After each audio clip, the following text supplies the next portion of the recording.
Oh, happy! Hello, Lily pals.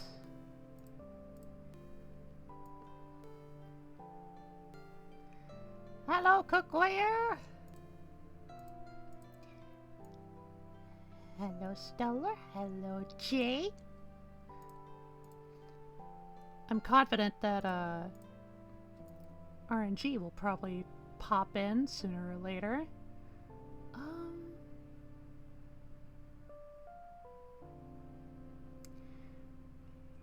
You can be the corner sentry.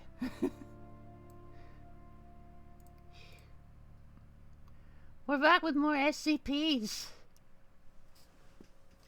Also, I'm keeping the unstable internet note up just preemptively. Been having a few little troubles as of lately trying to stay connected. Pooey. On that note, something I'm going to do, which I believe I also did, like, the last time I did, like, any reading SCPs. If I do disconnect a lot, I'm probably just going to continue reading the article and mostly play it as if I haven't DC'd. So I might come in and out with some details and some of y'all might miss some shit. But it'll all be on the VOD. Never fear. Also, at some point tonight, I will probably have to take just a little itty-bitty break. If only because, I'm gonna have some, Culvers to munch on whilst I stream. It's not here yet, but when it gets here, I need to munch. I think I've only had a bowl of cereal today for breakfast. And usually my breakfasts are super early morning, like 4 a.m.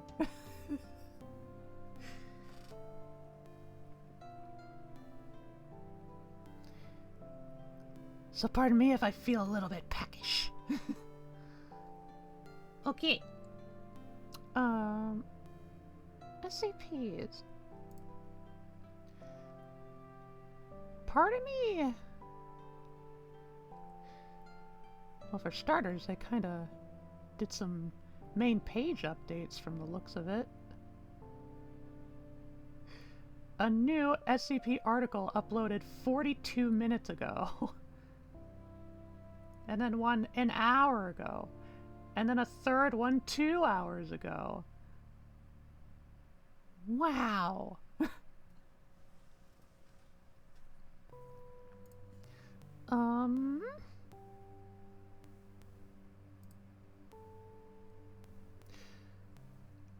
There's a little part of me that's like, do I want to just read, like, random SCPs like usual? Or do I want to try mixing it up a little bit? Like, you know, I might click on an SCP and then see if, like, there are any tales written about it or anything. Or if it's like... Or maybe just read, like, other things that are related to SCP, but not actually SCPs themselves.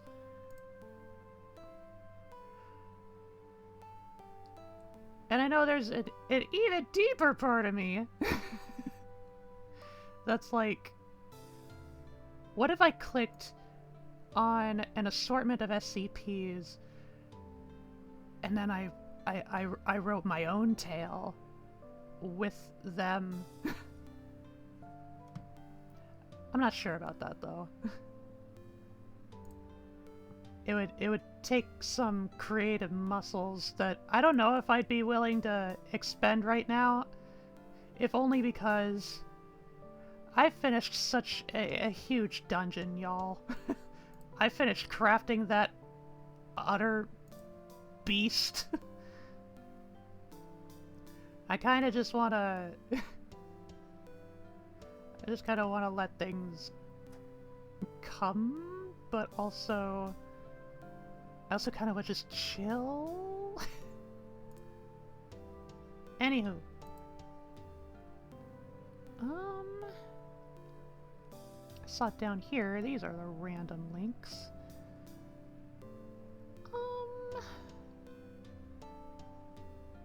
Actually, let's check out this newest submitted SCP. Ooh.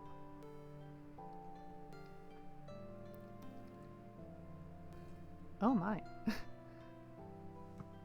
Not sure what that was, but I saw it. That was definitely a picture. An image file. Okay. Well, since this is a new one, there's no way this is going to have any tales associated with it. But nevertheless. SCP-9328. Object Class Keter. Special Containment Procedures. Note that a prescribed fire is the practice of intentionally causing forest fires to achieve a specific goal. Since members actively seek out D-gloves, currently in Foundation containment, protocols require the maintenance of a drainage floor basin and water dispensary system to direct carrion into an underground sump unit. Interactions with resultant permeations of Foundation assets is inadvised. Development of protocols for containment of SCP-9328-C may lead to active targeting and is likewise inadvised. To prevent the propagation of virulent patterns by D-gloves and SCP-9328-B collectively, the Foundation is developing a counter-pattern to induce familiarity and closure within post-interaction human subjects. Testing has reduced propagation by up to 12%, decreasing the prevalence of exterior spaces. Counter-patterns can only be generated using sounds recorded from the requisite ant tunnels, making development challenging due to higher risks of inadvised interactions. This can be mitigated with the use of bright lights. SCP-9328 catchment teams are required to wear tinted safety visors. Description: SCP-9328 is either a single continuous instance or a collective of individual instances. SCP-9328 includes any forest located in close proximity to human subjects. All forests designated under SCP-9328 contain SCP-9328-A. SCP-9328-A is a virulent pattern. It is inadvisable to enter forests or interact with this pattern. Forests are not stationary and are known to move or relocate instantaneously, despite the capacity of human short-term memory indicating otherwise. Depending on the movement of this pattern, forests can expand and contract in perimeter and volume to an unidentified limit. Interactions that occur between human subjects and SCP-9328-A invariably result in degloving, generating an instance of SCP-9328-B. SCP-9328-B is the collective of all D-gloves contained within SCP-9328. D-gloves, when directed to, will vehemently refuse to exit from SCP-9328. The exposed matter of D gloves produces an intense light, although this light is incapable of burning trees. Subsequently, D gloves should no longer be regarded as human. Collectively and individually, D gloves produce interior spaces that interact visually and auditorily with human subjects not contained within SCP-9328. This interaction consists of virulent patterns that, while harmless, are known to induce fear responses. This response can further evolve into a sensation of longing. SCP-9328-B is not the only propagator of this interaction. The existence of SCP-9328 predicates the existence of SCP-9328-C, which produce exterior spaces. Depending on current societal cycles, periodically surrounding these forests is SCP-9328-C, although whether or not SCP-9328-C is generated by SCP-9328 is unknown. SCP-9328-C is a Gestalt collective made up of an indeterminable number of members in continuous fluctuation. Each member is aware of the location of every human subject outside of SCP-9328. Members are located on all known planes of reality, with many existing on several planes at once. They may potentially be located at extreme distances from SCP-9328 or proximate distances from human subjects. Members vary in size and appearance, with some instances recording as possessing proboscises. Volatile interactions between human subjects and SCP-9328-C are rare. However, it is inadvisable to interact with members or exterior spaces therein. It should be noted that members are incapable of distinguishing SCP-9328-B from baseline human subjects. The primary behavior of SCP-9328-C is eliciting reactions by causing interactions with exterior spaces. This may involve the continuous mastication of forests, targeting the root and soil environs, and tree trunks in an attempt to enter interior spaces. It should be noted that members are incapable of distinguishing plant matter, cellulose for instance, from other organic material, and likewise they cannot distinguish interior spaces from baseline spaces, resulting in their proximity to human subjects. Permeation of human assets is therefore undesirable. Permeation of Foundation assets is undesirable and is actively being reconciled. These are trade-offs, as the permeation of forests is desirable. Ant tunnels generated through permeations in exterior spaces are not yet able to be reconciled. It is inadvised. The permeation of forests increases potential interactions with SCP-9328-B. Recorded interactions between D-gloves and members vary, predominantly resulting in the total evisceration of the D-glove. Eviscerations generate ant tunnels in the direction of SCP-9328-A, and it is noted that the distressing sounds produced from these tunnels cannot be reconciled. Members may attempt to retrieve the skins of D-gloves and may be successful in rehumanization, although this is known to produce lasting effects on subjects now no longer contained within SCP-9328. Additionally, members may still try to elicit reactions from these subjects. SCP-9328-C will try to mimic the appearance of SCP-9328-B by harvesting the carcasses of local livestock animals, with recorded members donning the heads of horses or cattle, etc. Recorded instances of mimicry have been known to successfully bypass forest boundaries, leading to increased SCP-9328-B interactions. It is important to understand that this mimicry can be identified due to the appearance of decay on the skin or pale blue eyes deep set within the skull. Human subjects may be unable to identify an instance of mimicry if targeted mistakenly. leading to inadvised interactions and additional sounds of distress within ant tunnels. All SCP-9328-C members display a severe aversion to bright lights. SCP-9328-C does not yet possess the capability of burning forests.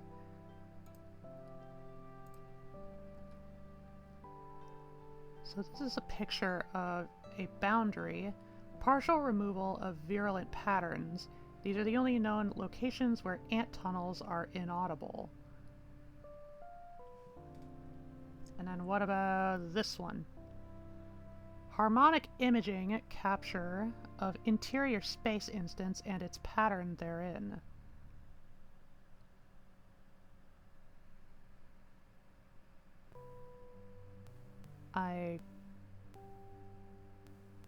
I'm not even really sure what I'm looking at. Like, I think that's a person's arm. So, like, this would be the head, and if this is another person, then this would be... Oh! I think I see it now. It's like, yeah, there's two people here. They both have very frizzy hair. Facial features are obscured. This guy is wearing, like, a thick, like, jersey jacket. And this person, I think, like, is wearing a vest with, like, a pale or, like, a white undershirt.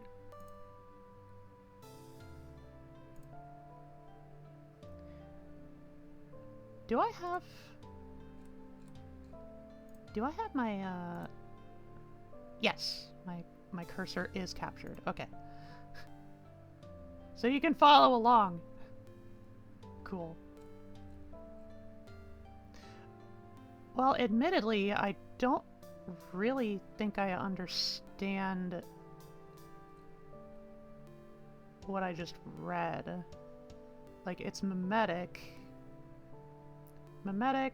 cognitohazard, amorphous, reanimation, surrealism,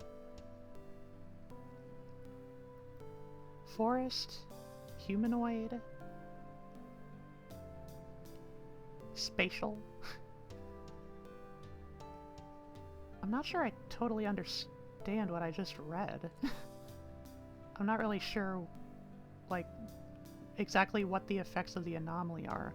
Also, I don't know what a D-glove is.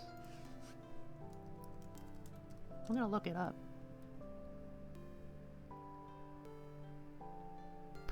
Oh! Oh! Oh, that is very unpleasant. Oh no.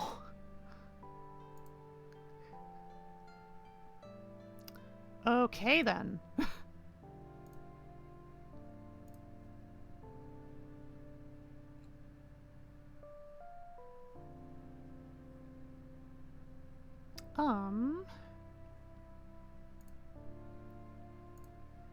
Okay. Well, I suppose with no other leads, let's do another rando.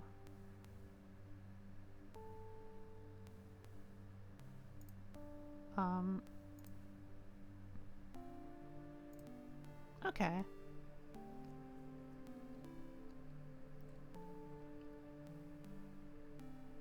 Cool. Coolio. SCP-5139. Containment class, safe. Special containment procedures. SCP-5139 is to be kept under the ownership of Foundation Shell Company, Shropshire County Properties. All unauthorized persons entering SCP-5139 are to be detained, questioned, and treated with Class B amnestics before being returned to their place of origin. SCP-5139-1 through 5 are to be stored in standard storage lockers at Site-26. Helen Richardson is to be located and questioned concerning her connection with SCP-5139. The remaining members of the Richardson family are to be monitored in case of further anomalous activity. Description: SCP-5139 is a two-story terraced house in Church Stretton, Shropshire, England. Prior to its discovery, SCP-5139's occupants were the Richardson family, comprised of 45-year-old Thomas, 43-year-old Helen, 17-year-old Mary, 15-year-old John, and 11-year-old Sarah. SCP-5139 is non-anomalous except for the presence of SCP-5139-1 through 5 within it. SCP-5139-1 is an auditory cognitohazardous voicemail left on the phone of Mary Richardson by Helen Richardson on February 12, 2013. Subjects who have listened to this voicemail claim to remember the contents of SCP-5139-1 perfectly, but refuse to disclose its contents to others. Attempts at transcribing SCP-5139-1, whether through the use of text-to-speech programs or Foundation artificially intelligent conscripts, have resulted in illegible and corrupted transcripts. SCP-5139-2 through 5 are 4 humanoid corpses discovered in the main living room of SCP-5139. Analysis of SCP-5139-2 through 5 is hampered by advanced semantic dissociation, which causes all analysis to result in transcriptions of SCP-5139-2 through 5 that, while undeniably correct, are extremely vague. SCP-5139-2 through 5 have not undergone decomposition while in Foundation custody. Addendum 1. Discovery. For several months prior to the discovery of SCP-5139, local police had received complaints regarding arguments originating from the Richardson household. This culminated in police being called to the household on January 25, 2013, due to a neighbor claiming that Helen Richardson and Thomas Richardson were attacking each other. While police did question Thomas, they refused to charge him with assault due to a lack of admissible physical evidence, coupled with Helen Richardson's refusal to testify against her husband in court. Following this incident, Helen Richardson resigned from her position as the head of geography at Church Stretton Secondary School on February 10th, 2012. No information regarding her reasoning for this has been found. However, fellow members of staff claimed she had been acting abnormally reclusive in the days leading up to her resignation. Thomas Richardson reported Helen as a missing person to local police on February 12, 2013. Following a brief inspection of SCP-5139 and interviews with the Richardson family, police focused their attention on locating Helen Richardson. SCP-5139-2 through 5 were discovered by Mary Richardson on February 17, 2013, upon returning home from school. Police were called and quickly reported their presence to the British Occult Service. After their analysis found that SCP-5139 did not pose a threat to the United Kingdom, control of the anomaly was passed to the Foundation under the Coronation Accords. Addendum 2. Analysis. -2. Lazy, useless, or wasteful. -3. Cold, slow, uncommunicative. -4. Emotional, unstable, and weak. And -5. Angry, argumentative, and insulting. Addendum 3. -1 Transcript. During testing with SCP-5139-1, it was discovered that subjects were more willing to disclose information about SCP-5139-1 with their interviewer if a strong interpersonal if a strong interpersonal relationship existed between the two. It was hypothesized that subjects would be most likely to disclose the contents of SCP-5139-1 if they had close familial ties with their interviewer.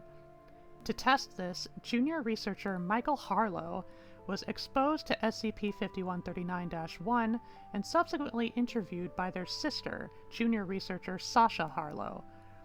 The following transcript was obtained and verified to be accurate through the questioning of other subjects who had been exposed to SCP-5139-1. Mary, I'm sorry, but I can't do this anymore. I've done so much hard work to make sure you are all happy, and it's never enough, is it? You just take, and I can't give you anything else. I didn't want to leave you. I try to hold myself together, but how can I when you just stand there shouting at me? I'm a shit mother. I shout too much. I hit too hard. I stopped, didn't I? It's been ages since I last did that.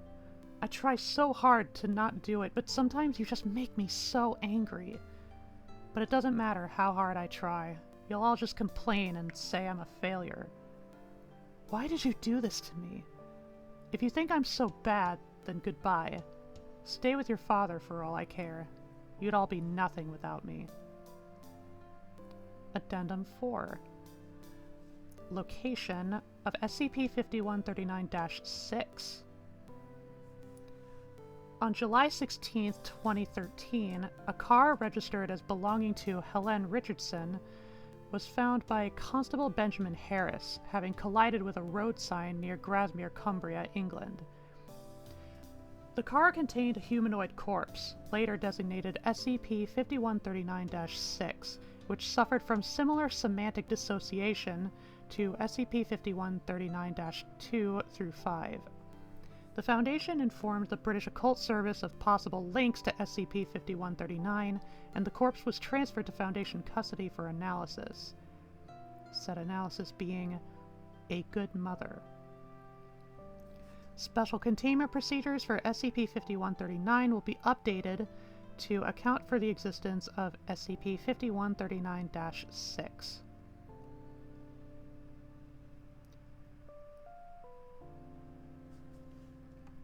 This is another one where it's like, I'm not sure I fully understand what's going on. Like, yeah, it's a cognito hazard, info hazard, it's memory affecting, auditory,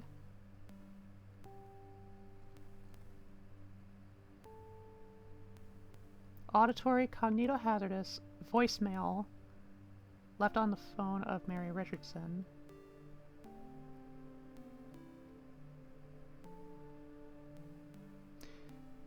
Like, I get that, but I'm not sure what's going on with the corpses.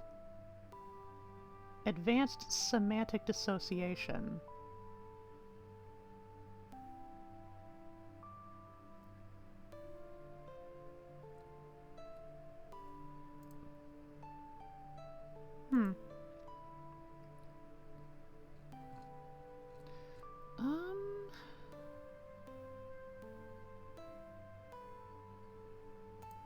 Options. No. I'm not actually sure how I could even check if a particular article is linked to any tales. What about history?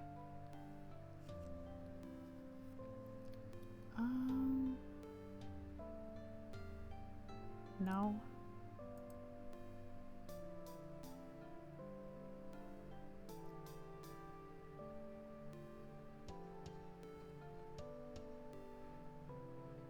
Yeah, I don't know. So I guess the only thing I can do is click another rando.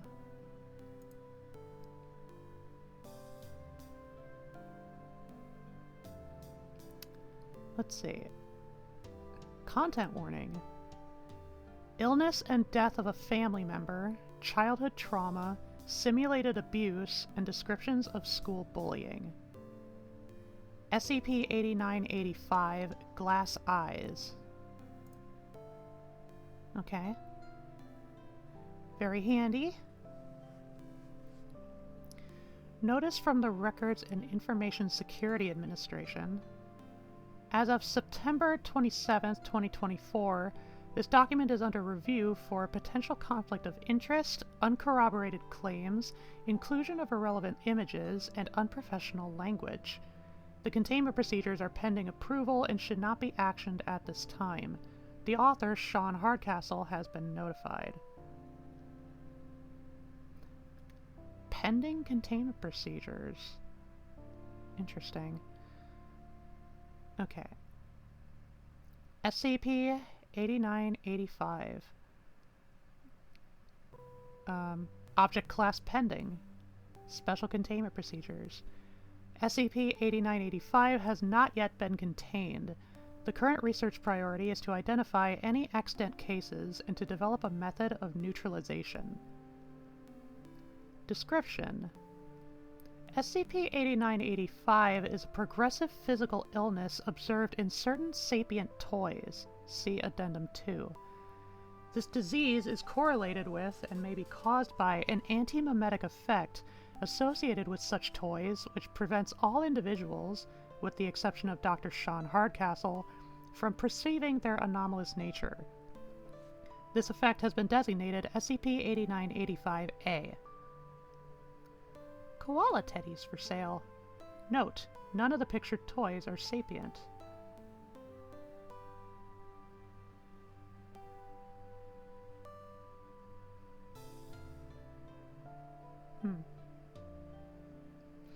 Unlike most sapient objects known to the Foundation, toys subject to SCP-8985-A are perceived to be unremarkable, regardless of any action they are seen to take.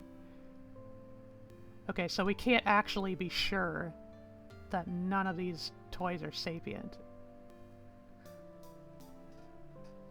Certain individuals are immune to this effect until approximately 10 to 12 years of age, after which the effect can be neutralized again by use of mnestic agents. Criteria unknown, as Sean Hardcastle is the only recorded example. And while mnestic agents are effective at restoring lost memories and resisting anti-memetic effects, A9 Loxodonta is the only treatment currently proven to neutralize SCP-8985-A.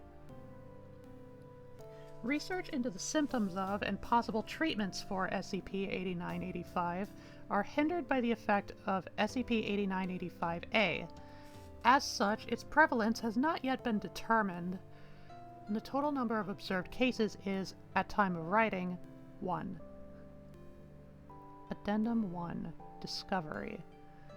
SCP-8985 was discovered by Dr. Sean Hardcastle, lead researcher for the Comtel Enhanced Interrogation Unit, on August 31st, 2024. Hardcastle was on secondment? Don't know that word. Presumably headed to Site-19 to participate in Phase 3 clinical trials of A9 Loxodonta. Okay, it's not a link. A prototype mnestic treatment system. The goal was to determine whether the mnestics would provide an advantage to personnel in ethically demanding roles. After the pharmaceuticals were administered, initialization of the device caused Hardcastle to suddenly recall a childhood companion named Curtis the Koala, along with related memories which caused him distress. After completing the treatment, Hardcastle provided the Site-19 research team with a detailed history of Curtis. His testimony was persuasive, but the research team failed in their duties to properly investigate his claims, mischaracterizing his testimony and drawing inappropriate references to his family history. This, combined with Hardcastle's prior reputation for being reliably unsentimental, led the team to an erroneous conclusion that his emotive language and uncharacteristic behavior was a novel side effect of A9 Loxodonta, and that his memories of Curtis were effectively delusions. Nevertheless, Hardcastle secured authorization to conduct a proper investigation and create this SCP documentation. He began with a survey of other participants of the A9 Loxodonta trial to determine if cases similar to Curtis the koala existed, but this effort was fruitless. Of 15 surveyed individuals, 12 did not recall any sapient childhood toys and 2 refused to answer. One claimed to have a sapient llama teddy, but Hardcastle's investigation revealed they were mistaken. Responding to Hardcastle's frustration, the Site-19 team offered amnestic treatment to make him forget the truth.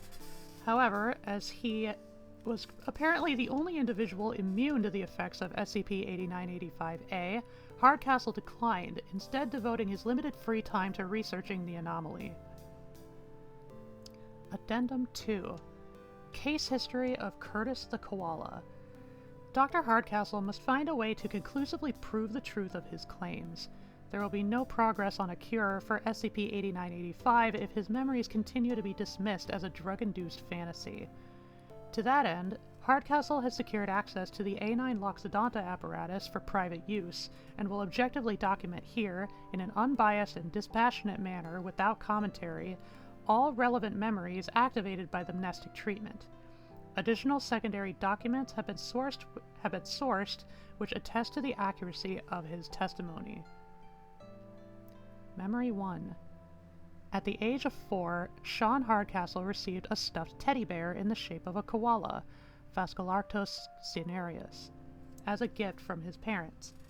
The occasion of the gift was to celebrate that Sean's father had been granted an extended vacation from his employer and would be staying at home for a time. Sean's parents delivered this news with solemnity, but when Sean replied that it sounded great, they expressed relief. The teddy bore a cardboard label reading Curtis the Koala. Curtis wore a red bandana around his neck, had kind gray eyes and a smiling face, and was surprisingly heavy. Sean Hardcastle's childhood home in Strathpeffer, Scotland. Strathpeffer! Memory 2. When Sean was alone with Curtis, the toy sprang to life, greeted Sean happily, and began to dance around the vicinity. Curtis spoke in a soft, deep voice, with a London accent. Sean commented on this, as he'd expected Curtis to match the Australian accents he'd seen on TV. Curtis told Sean he was pleased to have found a new home, and listed his preferred activities, which included singing, dancing, talking about whatever, and playing pretend. He then made an offer of friendship, which Sean accepted immediately. They shared a hug, during which Sean complimented Curtis for being so soft and warm.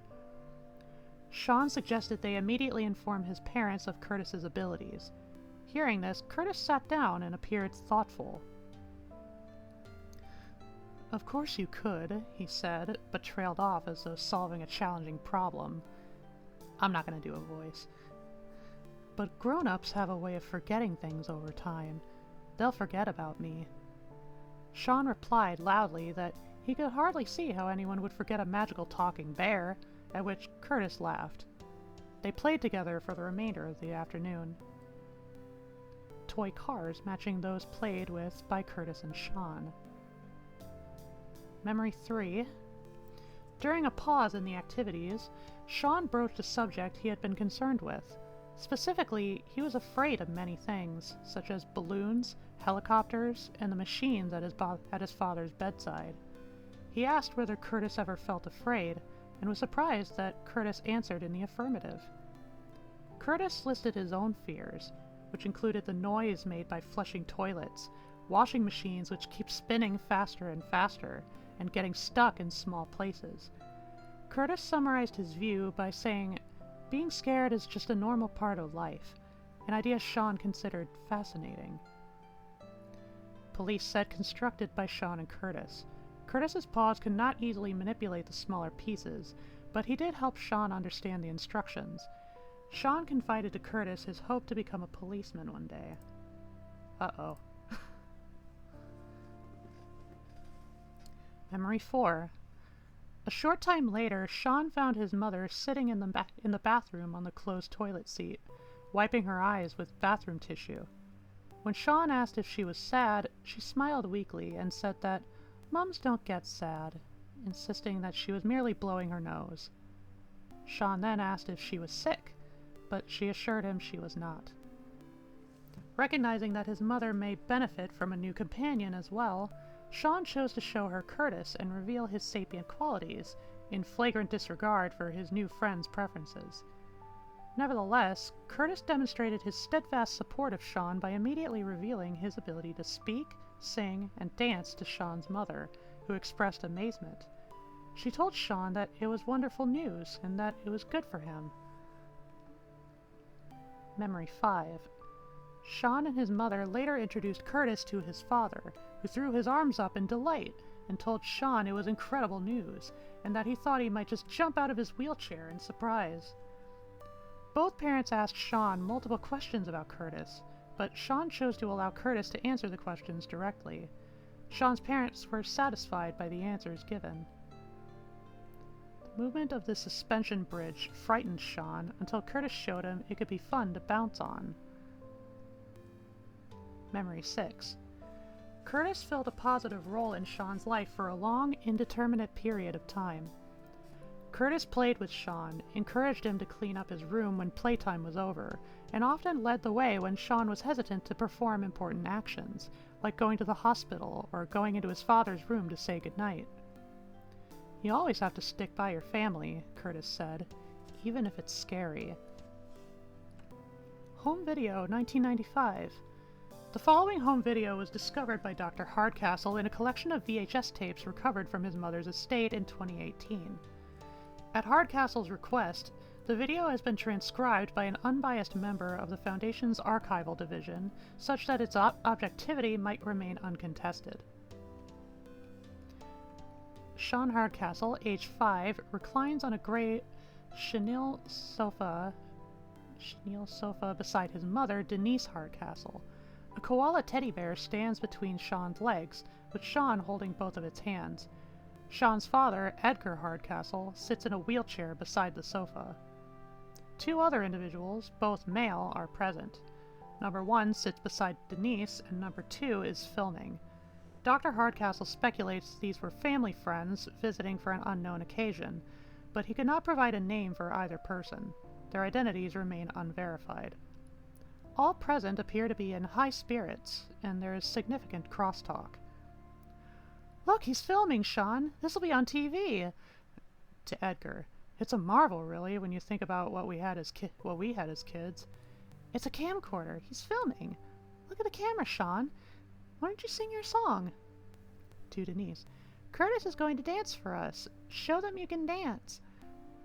Dr. Hardcastle claims the teddy's face moves autonomously at this point in the video. Frame-by-frame analysis was inconclusive, however, in part due to the distortion caused by degradation of the VHS tape. Pretending he can't hear. Oh, he knows the song all right, but of course he won't do it now. "Sean, this'll be a nice memory for us. You should dance for everyone. Show them how you dance." The camera zooms awkwardly to frame Denise and Sean's faces.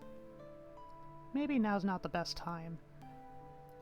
This voice may belong to the camera operator, but this could not be verified. Dr. Hardcastle claims the voice instead came from the teddy bear, which is out of frame. Okay, so maybe no singing just now. Oh, I know. Sean, why don't you go give your daddy a big hug? Wouldn't that be a nice video to have? Looking down at the teddy in his lap. He won't do it. But you love to. Why won't you? Sean, baby. Why don't you just do a little bit so they can see?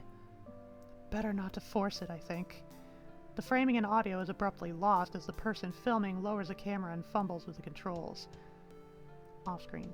With him. Something's wrong with Curtis. Memory 7. Curtis slept in Sean's bed at night, an arrangement they both found agreeable. One night, however, Curtis woke Sean by pushing on his arm urgently, claiming he had important news he wished to discuss. Curtis revealed that he had been experiencing severe fatigue for a long time, finding it difficult to move his arms and legs, and that this was why he had, of late, been disinclined to dance. Sean declared that Curtis was sick, and Curtis agreed this was likely the case. Sean took responsibility for this development, believing it was a consequence of having told his mother and father about Curtis. He felt a heavy weight in his stomach when he considered how careless he had been. Curtis refuted his simplistic explanation, however, asserting that people sometimes get sick for no reason, and it's nobody's fault. Sean considered this idea. The heaviness in his stomach lifted, but as it faded, he realized there had been something comforting about it, in the certainty of knowing he was to blame.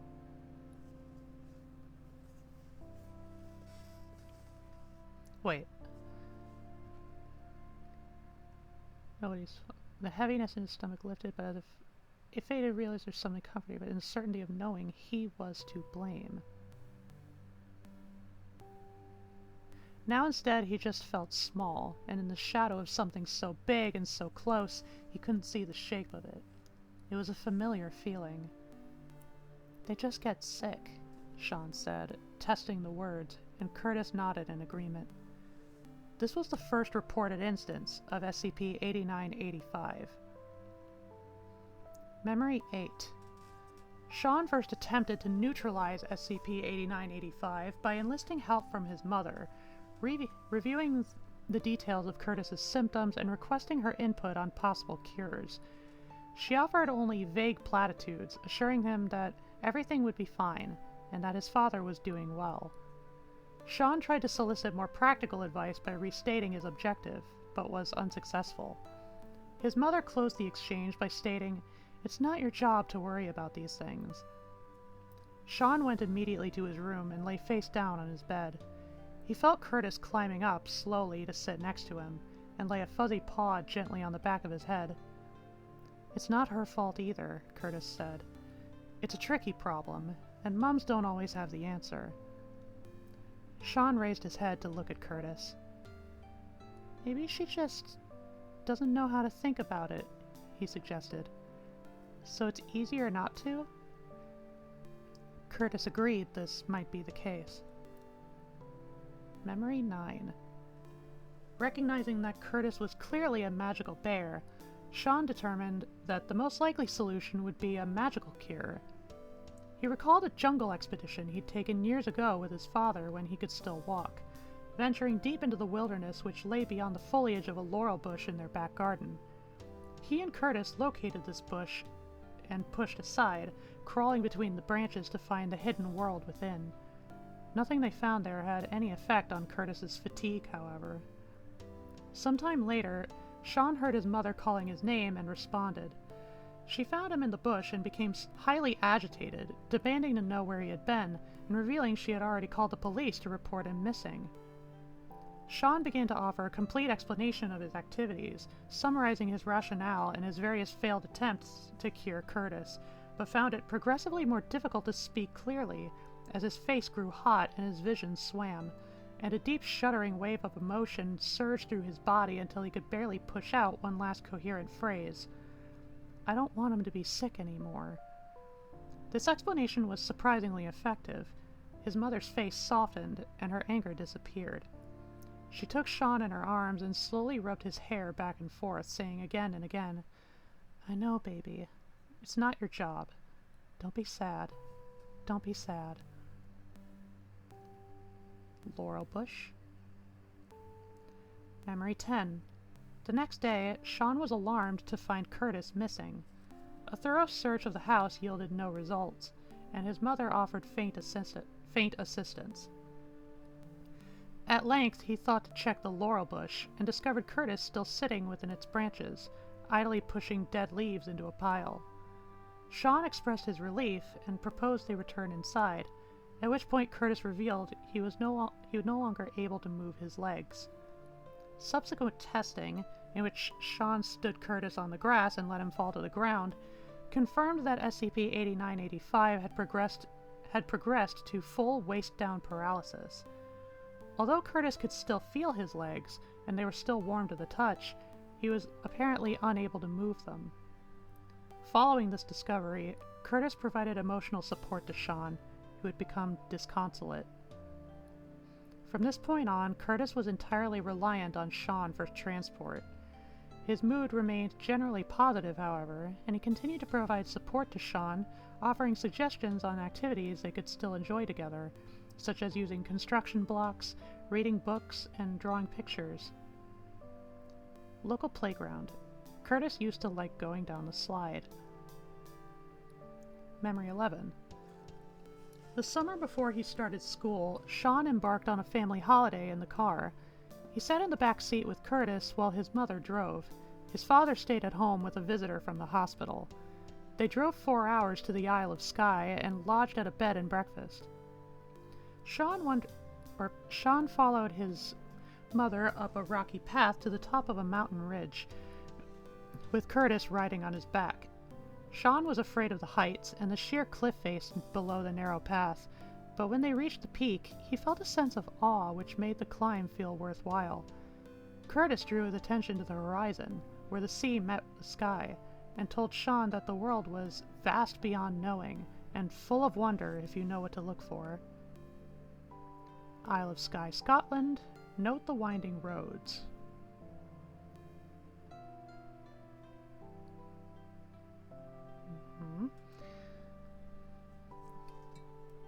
I need some coffee.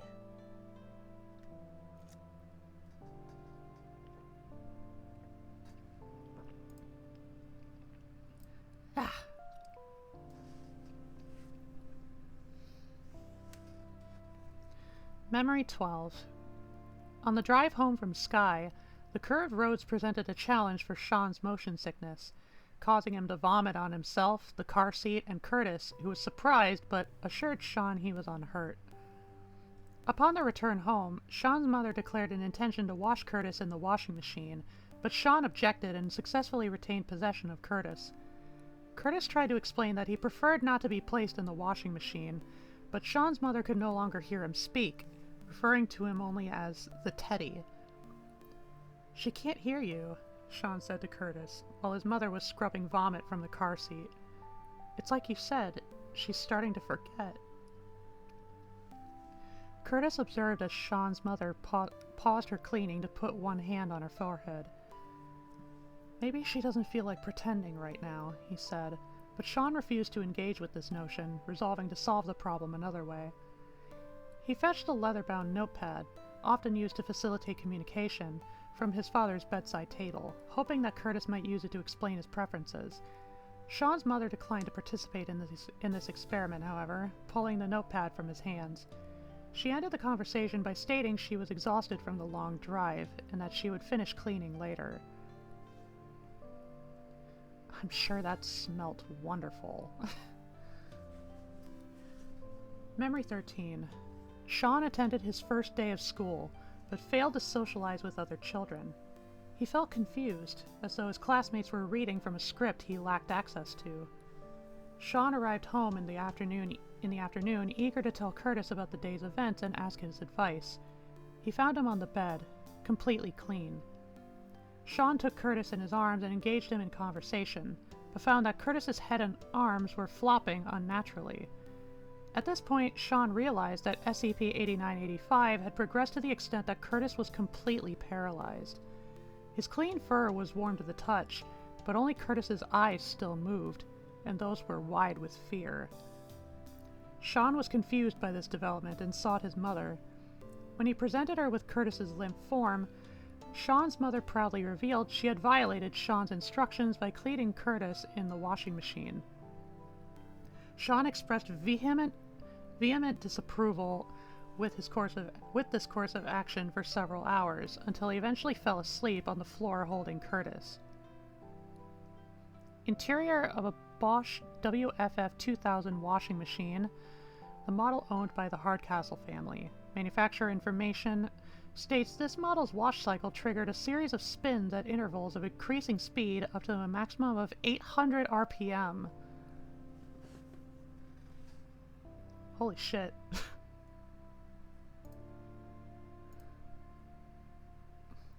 Memory 14. The next day, Sean attempted to ensure Curtis's safety by taking him to school. He placed Curtis in his backpack, with the zipper fully open so that Curtis would not be uncomfortable. On the grounds of the school, however, a large and belligerent child named Gregory chose to engage Sean in hostilities, leading to an altercation which ended with when Gregory pulled Curtis from Sean's backpack and threatened to pull off his leg. A teacher intervened and returned Curtis, but Sean's mother was later informed, and she declared that Curtis must henceforth remain at home. Sean chose to place him on his bedroom windowsill so that he could see the world go by. Curtis remained on the windowsill for some time. Primary school. Used to have a backpack just like this, but his was green.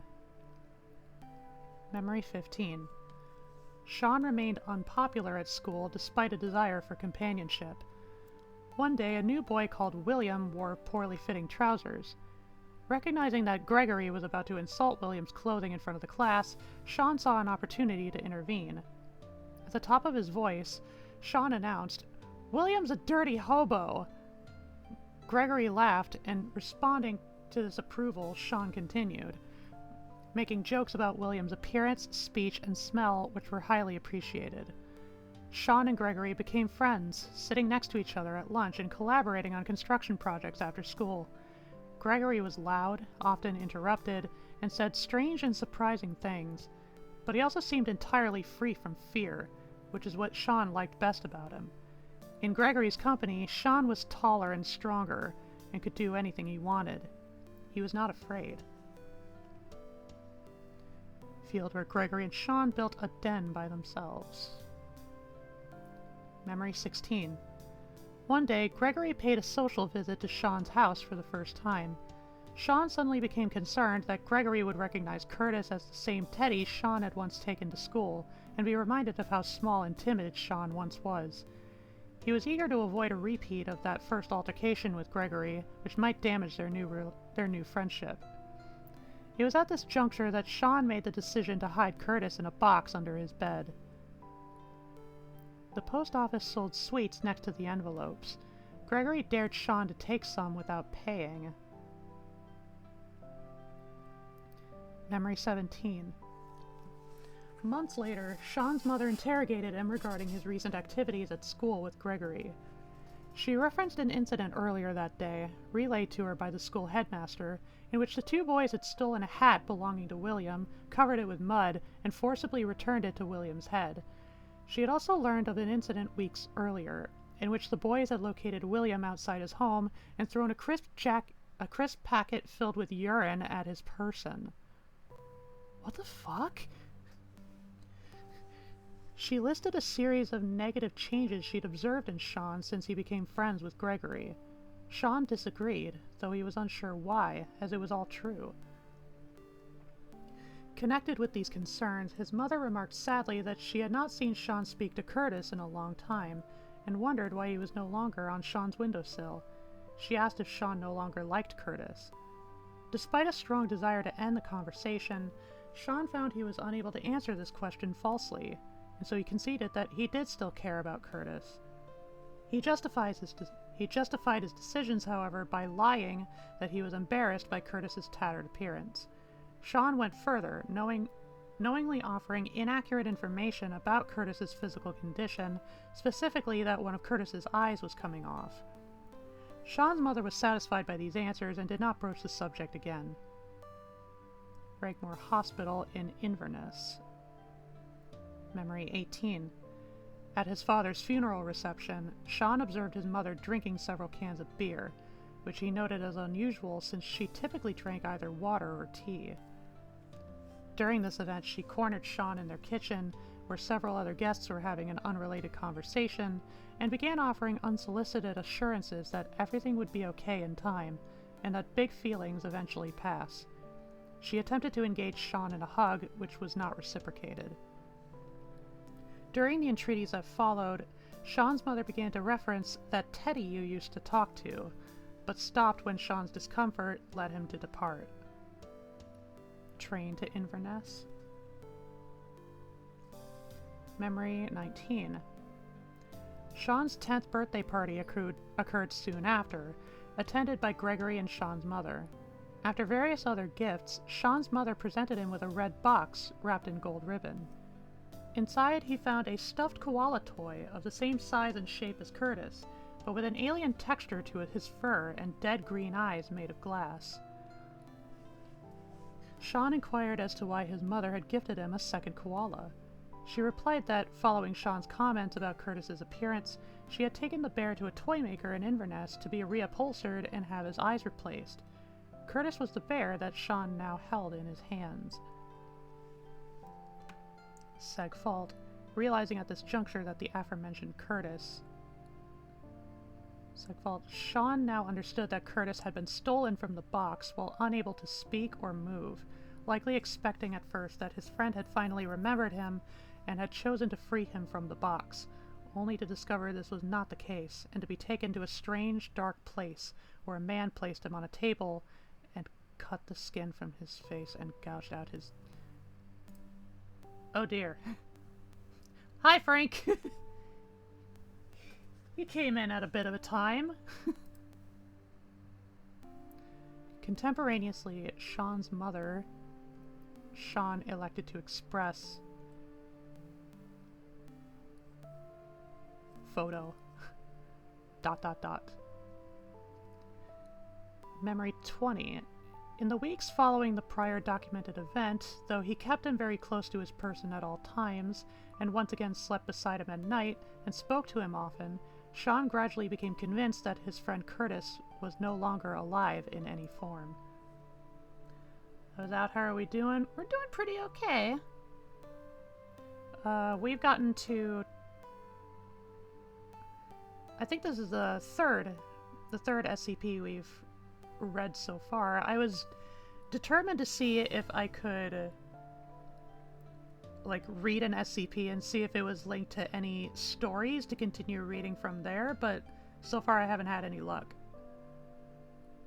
Although this SCP seems to be pulling double duty.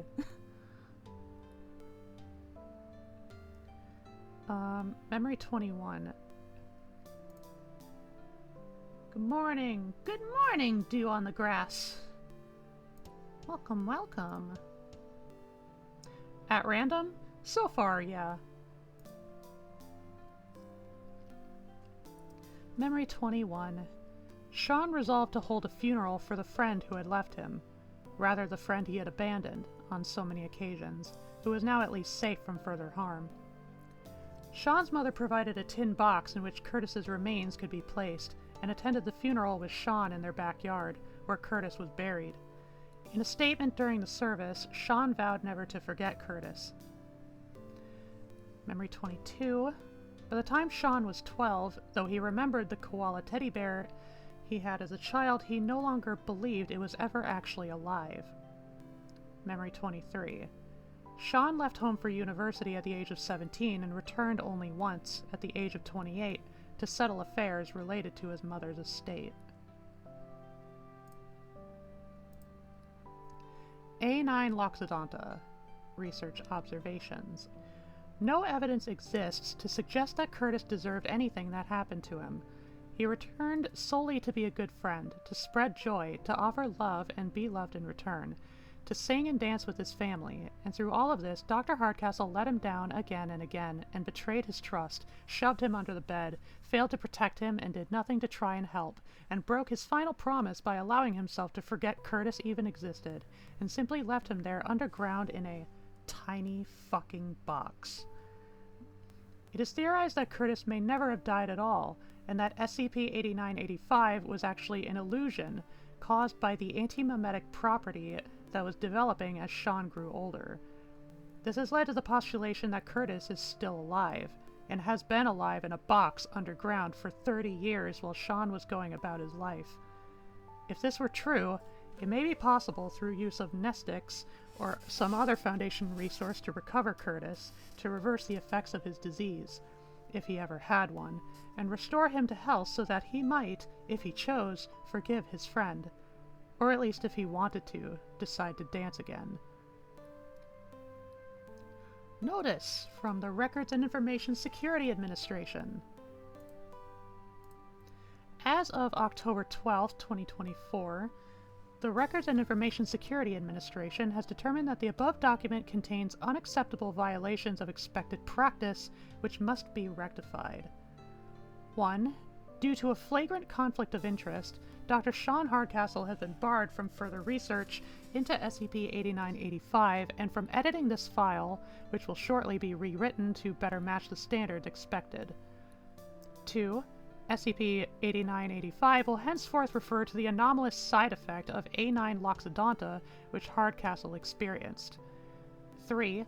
Due to challenges resuming his prior responsibilities, Hardcastle has accepted a transfer to Site-86, on condition that Foundation agents search the grounds of his childhood home to locate a buried tin box he believes will fully prove the truth of his claims.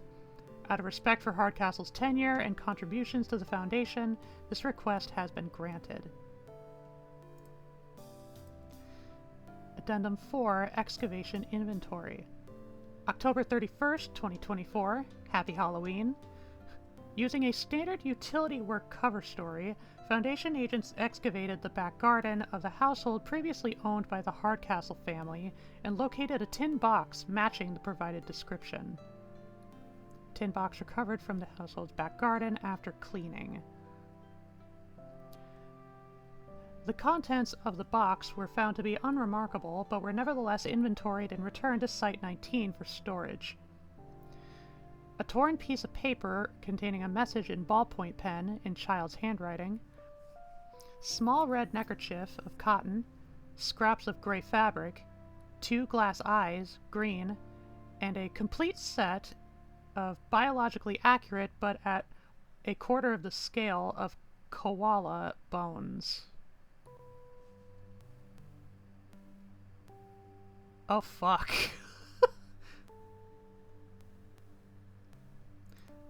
Oh damn.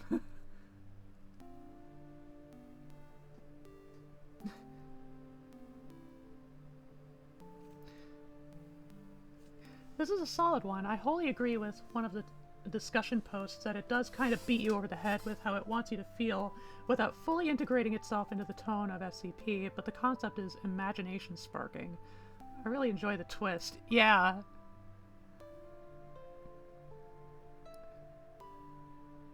Wow, that's wild.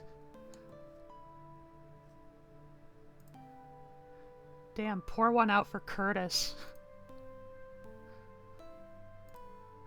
Literally burying your grief. Yeah.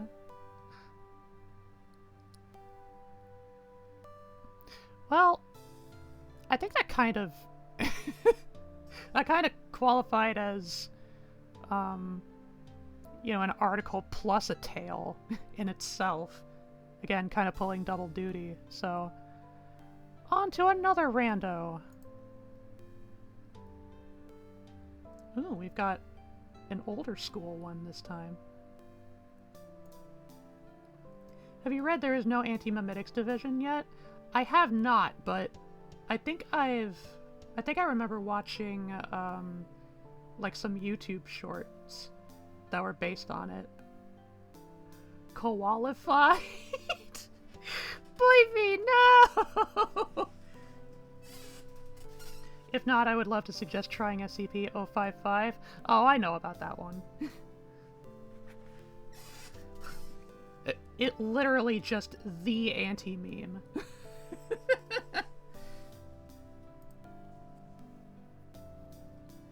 Okay.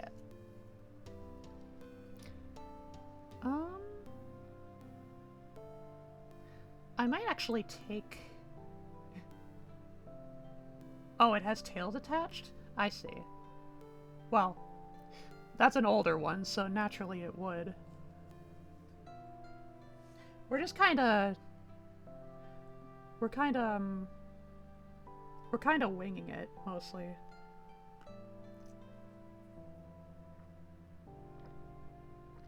I always like reading ones that, you know, don't have as much popularity. I mean, by the same author? Yeah.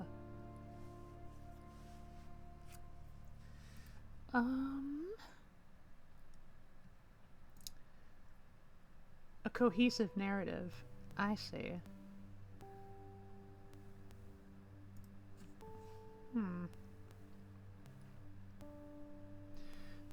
Before I read, I am going to BRB for a sec, because there's something I need to check. So I shall brib. Be back soon!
Okay.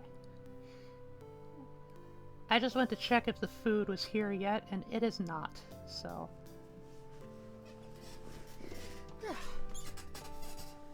Get comfy again? As comfy as I can be? Got some Cheez-Its and a cat as a bonus? Wow! Double the flavor! Ooh. Oh.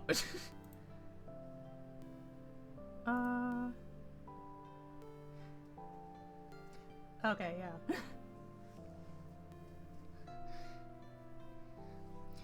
What will I be eating? My mom is picking up some Culvers. I'm gonna have a butter burger and fries.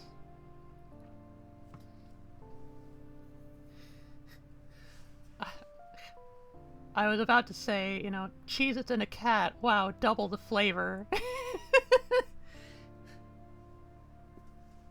Alf approves.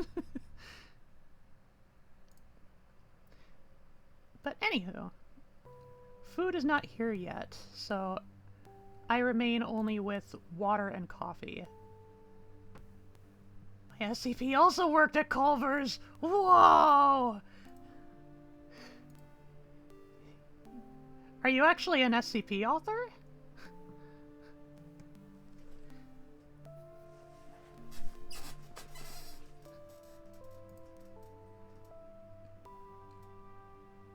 Let's see.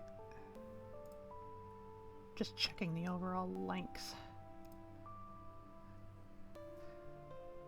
SCP-1567 with a rating of 237.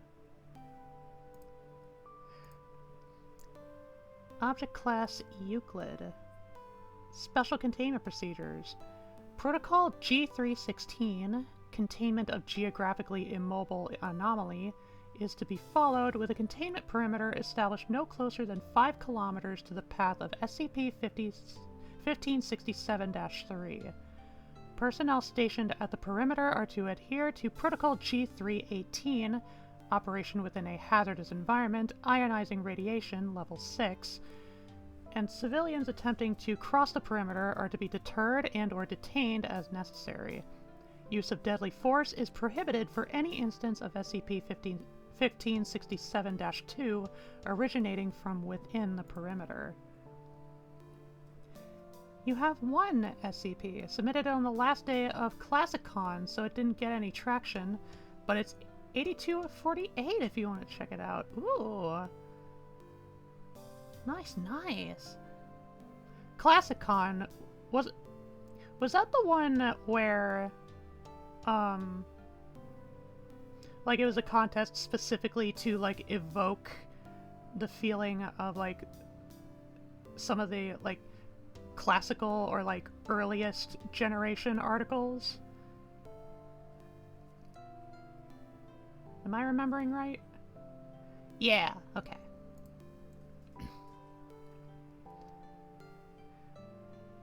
Yeah, color me intrigued. A no-fly zone is in effect over SCP-1567 out to a range of 26 kilometers, monitored by the Foundation Radar and Communications Station at Sector 25, supported by equipment at outposts OP-1567-01-17, with additional enforcement provided by cooperation with the British Royal Air Force, Foundation UK Treaty Article 1948. Section 492 of the Foundation Disinformation Worm, Path L33, is tasked with the expungement of the measurement of radiation levels at the SCP-1567 site by any non-Foundation asset. Standard operating eavesdrop protocols include provisions for detection of information breaches. Any change of conditions that suggests a contradiction of the statements made by SCP-1567-2 in document SCP-1567-GS, Cordiality of the People of Gallington, has occurred or is likely to occur, is to be considered a warning of potential containment breach, and must be reported to the current designated Sector 25 facility head.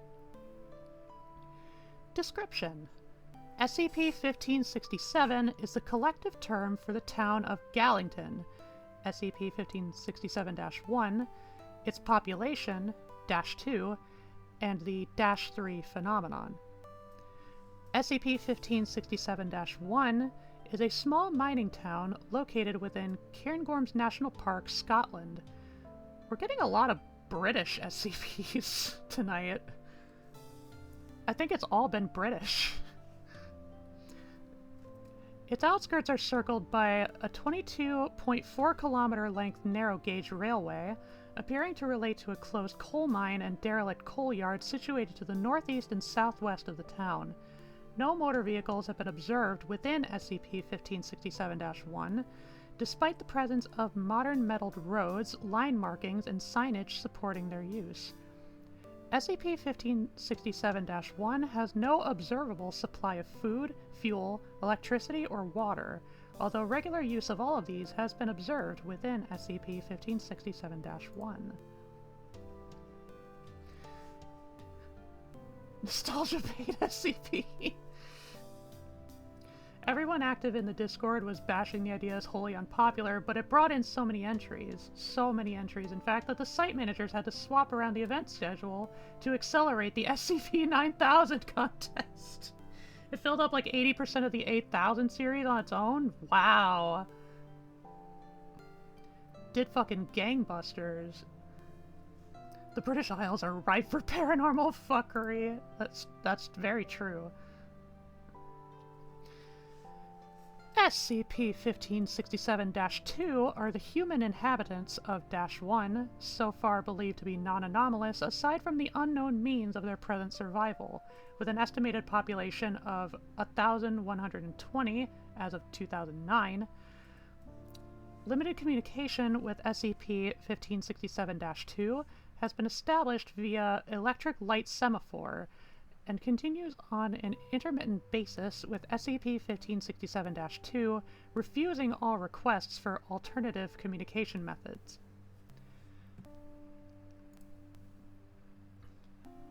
Of the remaining 8000 series, that is, but still a fuck ton, I see. SCP-1567-3 is a British Rail Class 365 electric train bearing the number blank, matching a train currently in service with blank blank blank, that continuously travels the railway line surrounding SCP-1567-1 in a clockwise direction, usually maintaining a speed of 131.5 kilometers an hour. Significant deviations from this speed have been observed, with current maximum and minimum observed speeds of 288.4 kilometers an hour and 6.9 kilometers an hour. coinciding with potential intrusions through the perimeter in either direction, invariably resulting in the close proximity of SCP-1567-3 and the intruder. No known explanation accounts for SCP-1567-3's means of propulsion, given the lack of overhead electrical supply and the disparity between the gauge of the train and the track. SCP-1567-3's interior lights emit visible white light at a combined estimated output of 15,457,000 lumens and gamma radiation with a frequency of 10.3 exahertz. The dose level at a 10-meter range has been measured at 81.78 SVs per hour. I'm not sure what that unit is. Exposure to SCP-1567-3 typically results in non-anomalous symptoms of acute radiation syndrome. So the main instance includes everything within the perimeter of the town, including the land. Seems so. Sieverts, thank you. Sieverts an hour.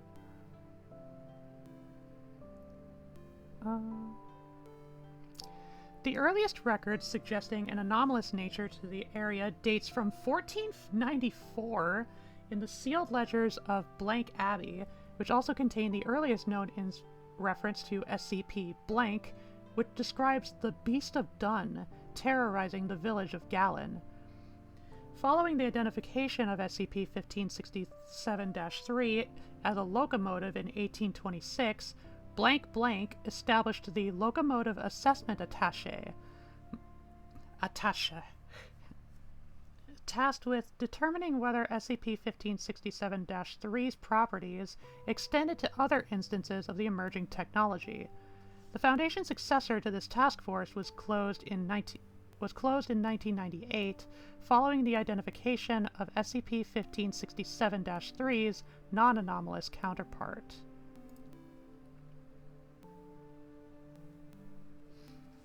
Cookware's face when you read that was hilarious.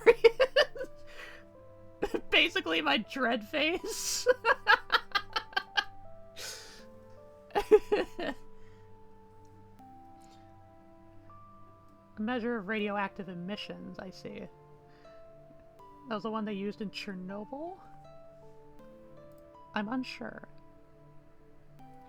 Incident SCP-1567 dash 1st of January 1962. At 0.31 hours, a male human of approximately 12 years of age, later confirmed as an instance of SCP-1567-2 and designated -2-1, was observed approaching Outpost 15 from the direction of SCP-1567-1.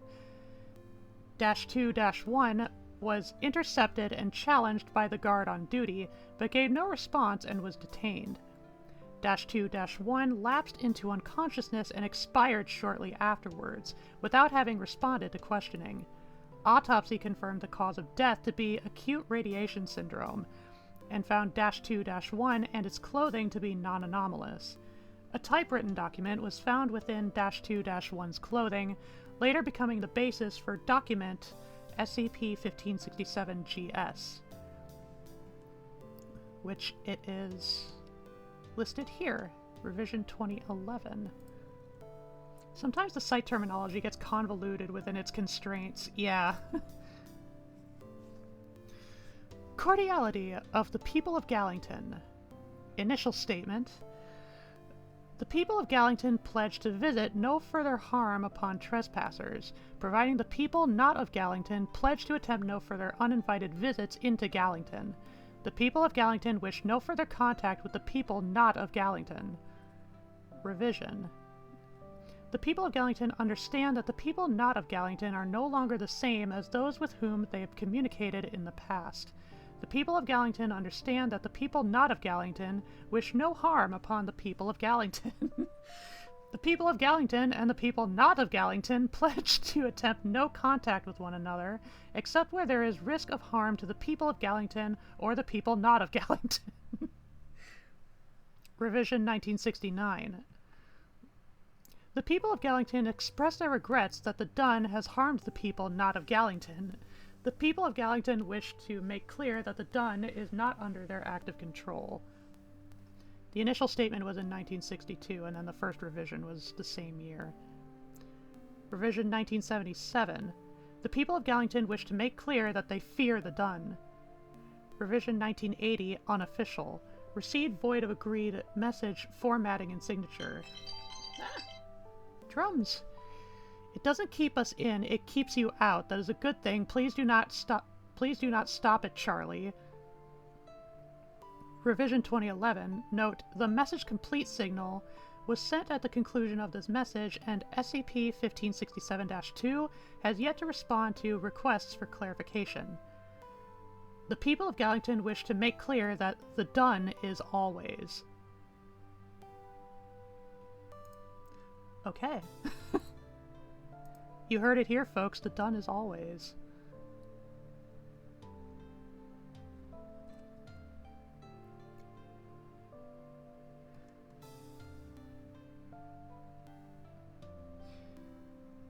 Is there, like, an option to check if, like,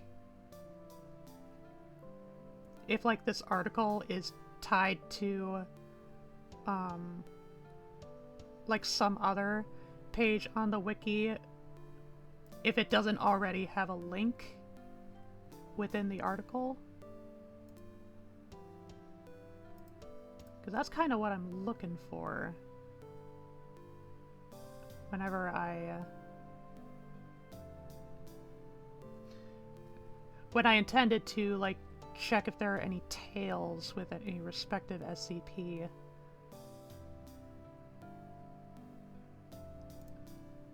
Check the bottom for any unusual tags.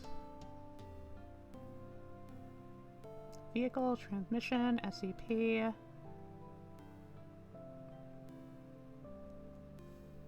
Featured? How nice.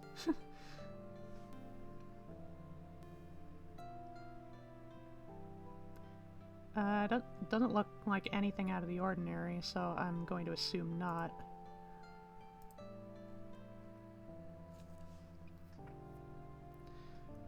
Okay.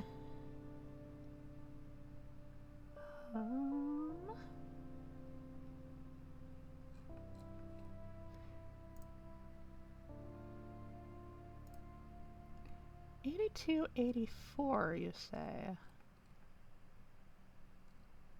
8284. You are somewhere else. I am still right here. Ooh.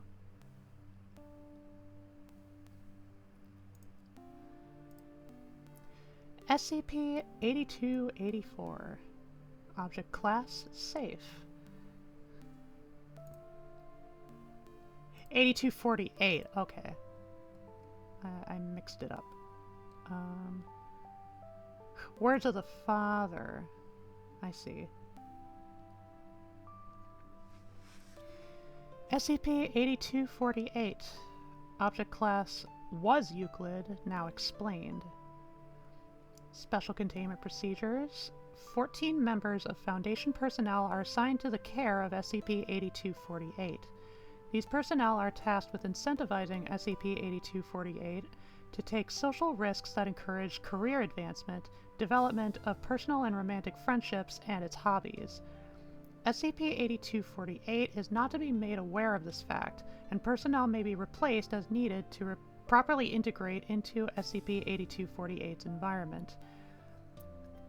Preventative phrases of encouragement are to be used regularly both toward and nearby SCP-8248. These positive reinforcements are useful in mitigating, and in some cases, wholly preventing its destructive tendencies.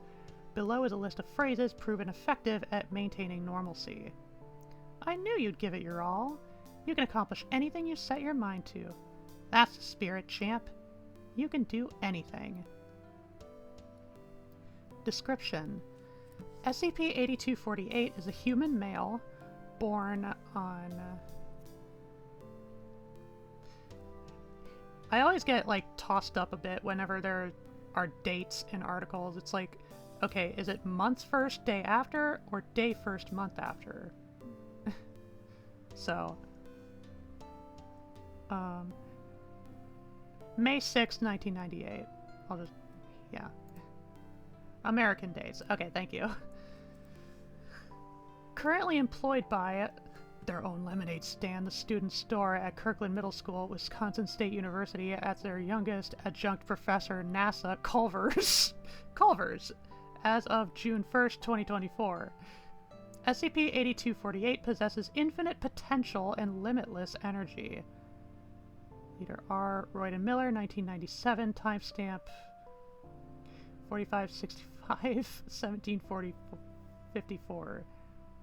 See genetic analysis, timestamp. See administrator note, timestamp 0. And limitless. See administrator note, timestamp 744. SCP-8248 demonstrates severely destructive behavior without adequate Foundation support on standby.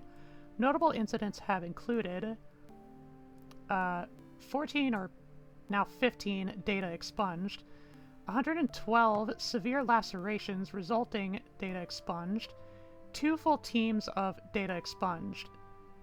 Addendum 1 Security Footage Excerpt. May 6, 2024, Back Office of Culver's. Note, Agent Wilkins is currently undercover as local Culver's manager Fred Watkins. Love expunging that data.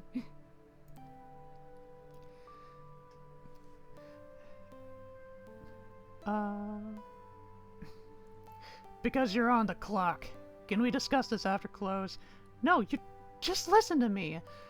You're speaking nonsense, Pat. I know you've gone through a hell of a lot more than I ever could, but I'm not putting up with this. Say it then. Call me a failure. Tell me there's something I can't do. Anything. Come on, that isn't fair to... Fine! I quit! I can't do this anymore! SCP exits the office. Pat, you can't just... Agent Wilkins follows quickly behind SCP. Addendum 2 Post-Op Debrief. September 18th, 2024. Encouragement of SCP-8248 has proven increasingly difficult of late. Subject has evaded the majority of personnel over the past 5 months, and today's attempt at connection resulted in an incident with 0 casualties and 112 injuries. Please advise. Administrator note. Timestamp 231195 2336. Subject has since sought therapy unprompted. Increase positive feedback for this brave step. Addendum 3. Nanosecurity Footage Excerpt. October 18th, 2024. Office of Dr. Adria Huxon, LCSW, PhD, redacted. Administrator note, timestamp, error, timer not active. I don't want to know if she was ours. And if I fail, again, what does that mean to my manager? Why do they all even bother if I'm not going to put in the effort? You aren't bothering me. You'll get there. I won't. 15 seconds of silence. That's all the time we have for today. You're a good kid, Patrick, and I think your father would be proud of you coming this far. I'm sorry, I don't mean to presume. No, don't worry about it. I think I'm being I'd like to ease into... What? Sorry, you go first. Never mind, it's nothing. It's okay if you want to take some time and gather your thoughts. That's alright. SCP-8248 sharply inhales as if to speak. 3 seconds of silence. SCP-8248 exhales and makes a negative gesture to one hand. No, really, it's nothing. Well, I'd like us to ease into this by meeting once a week starting Tuesday, if that fits into your work schedule. It's gonna be an uphill climb for you to get to where you want to be, but... Dr. Huxon leads slightly toward SCP with a faux conspiratorial nod. Just between you and me, you're capable of anything you set your mind to. SCP-8248 stands abruptly. Ooh, I'm hearing the yapping and howling. I think the food is arriving. At some point, someone at staff is going to ask, what is the point of keeping all these records if all the information is expunged? Well, specifically for data expunged, I think it's a case of, like, the data got corrupted. Or something. Or, like, information was lost. You know, redacted or, like, the censorship bars is, like, actually when, like, it's being censored. They're just like me for real. Hi, sponsored! Addendum 4. October 19th, 2024. Timestamp. Blank, blank, blank. October 19th, 2024. 0133 CST. Timestamp. SCP-8248 is interred at Site-87, Slots Pit, Wisconsin. Amnemocine, redact confirm 8248 SCP.admin 000. Are you sure you wish to classify entry 8248 via keywords suicide, hospital, y/n? Why?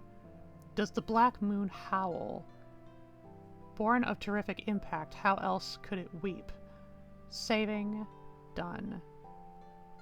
Does the Black Moon howl? That sounds vaguely familiar to me. In a way, it's obscuring information, too. Well, yeah. Classicon 2025? Mystery. Sapient. Interesting. And this is a picture of them with their mom behind the camera.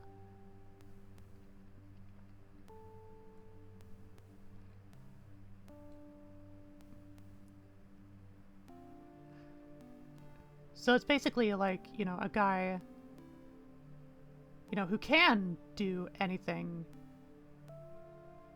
like, within certain parameters, but it's like, you know, they're not actually aware of their capabilities, it seems like. Artemis 2 splashdown confirmed? Nice!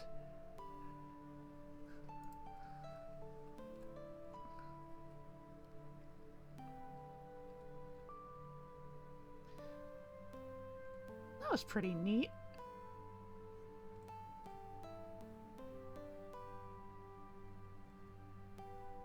Does the Black Moon howl? Yeah, it's like, where do I know that from?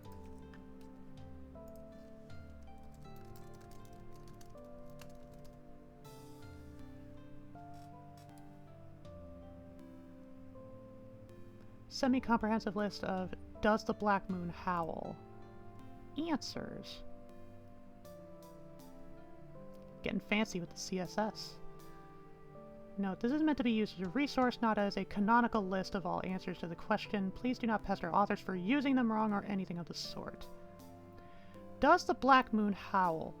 It's a question you've probably seen several times across the SCP Foundation wiki. Ever since its inclusion in SCP-256, it has become a staple of the universe, albeit one that has a multitude of answers depending on who has written the article. This list is an attempt to document all of the used answers to the question across the following categories: SCPs, including SCP-1 proposals and ARCs, tales, including hubs and supplements, -Js, and international. Entries will be in alphabetical order for ease of viewing.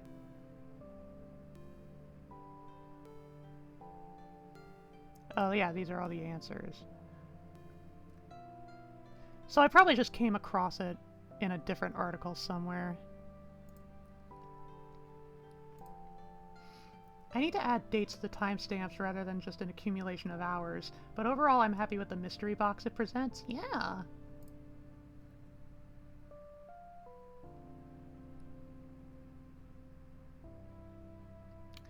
Okay, well,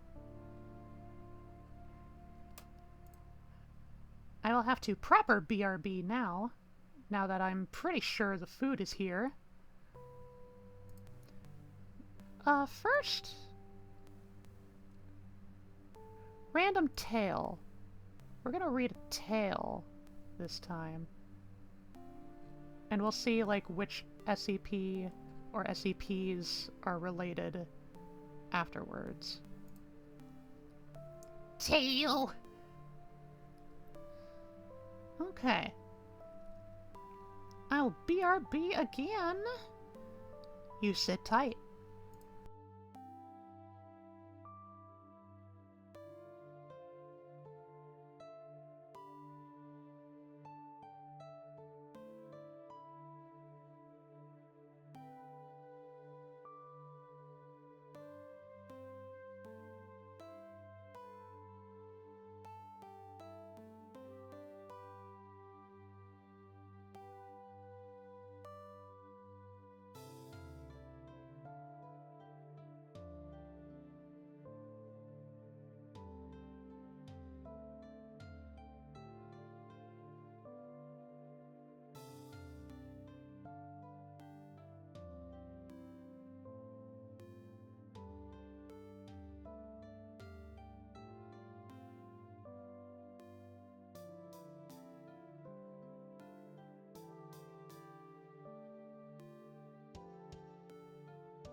I'm back! Hi, Ram! Hello, radars! How's your stream, Ram? I had to BRB because I had to get some, had to get some Culvers. I missed cat violence on Rem's stream?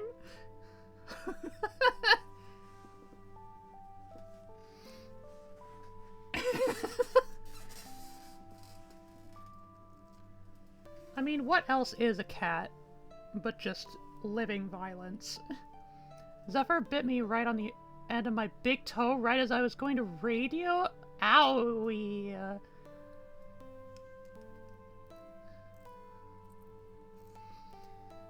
That stinks. What is a cat? A miserable pile of secrets. But yeah, I got my burger. I got my fries. She was a bad kitty. I'm going to go tend to her as she's yelling at me and may commit more violence if she isn't satisfied. Hope you have a good rest of stream. I hope you recover in with much expedience.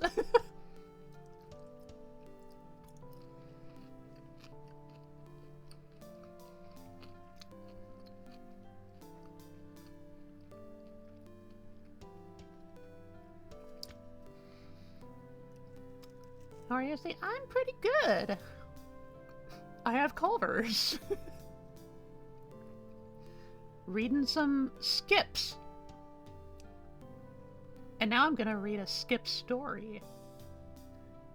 Real soon, like, I'm gonna shovel some fries in into my gullet first.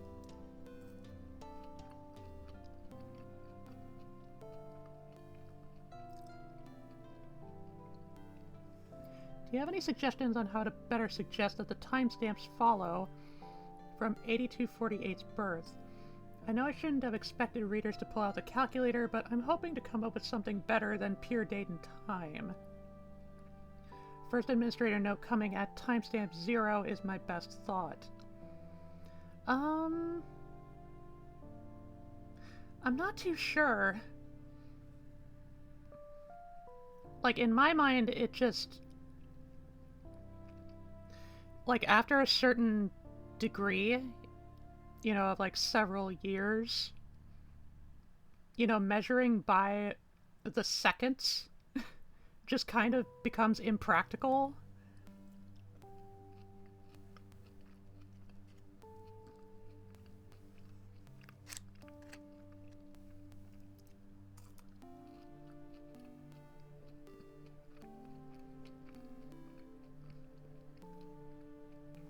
By the way, Izzy, did you end up finishing the frog? I did!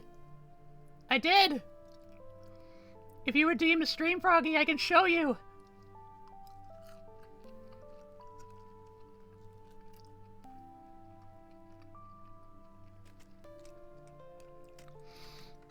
There it is! Behold! Frank Frog! Hang on, I gotta... yeah! Look at him! Yeah! Da da da da! Hope you like it.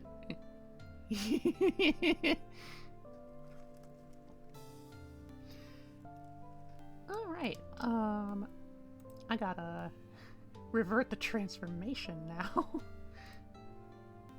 And I'll keep you right over here next to the Yakuza house.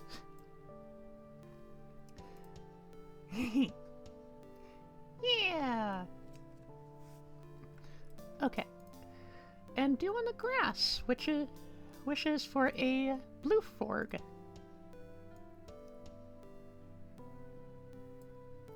It's an older it's an older prop. I really need to update the standard frogs. Lots of love.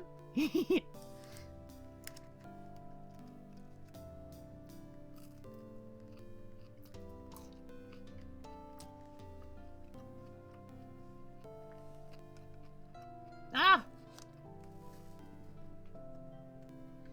As if there weren't enough delays, I need to take my drugs.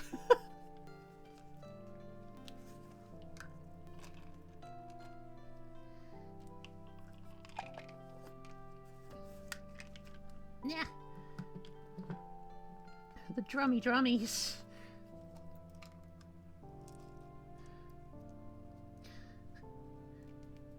This is the point in the song where everything else is silent to allow for the drum solo.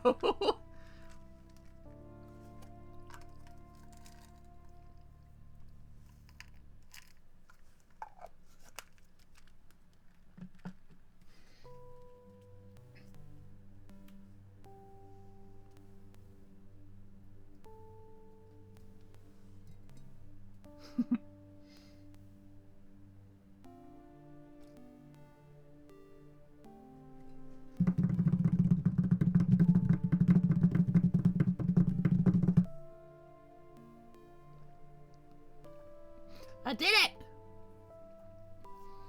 Wait, so you can take them with the burger? I can take them with any food and drink. In fact, it's better if I do. Tabletop drums!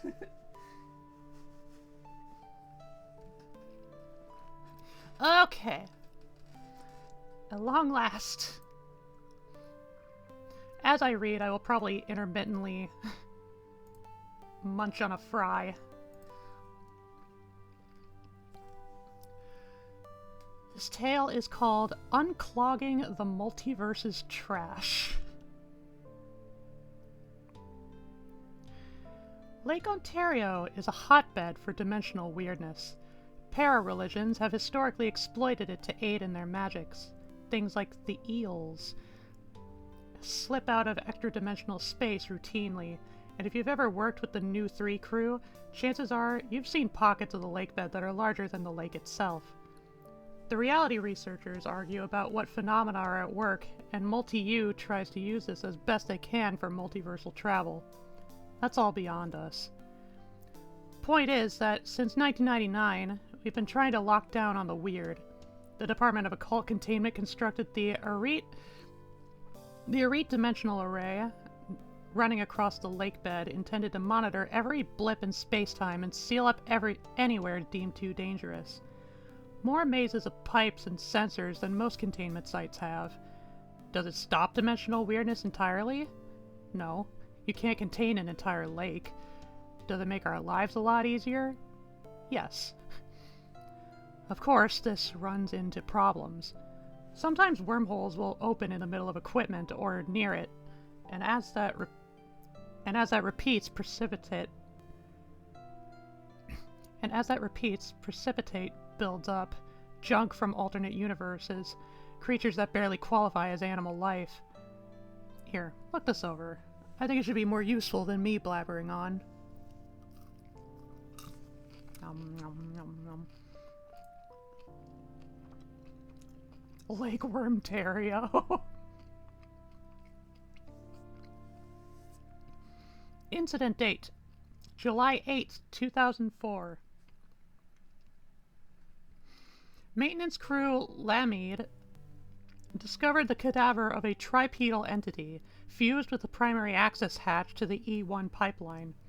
Upon clearing the cadaver, crew Lamede entered the pipeline and found an ecosystem of fauna and flora inhabiting its interior.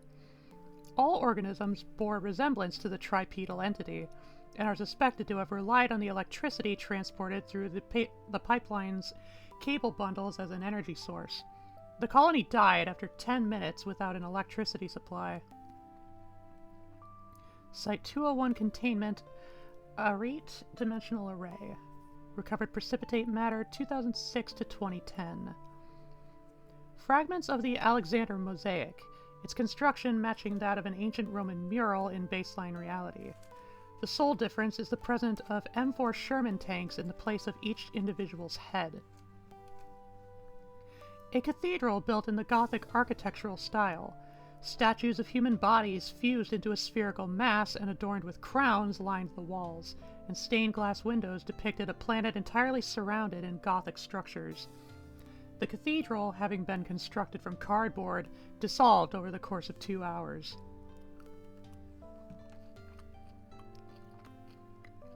Okay, we've got multiple SCPs this time. Oh, wait, it was un-American time. So this is actually August 7th.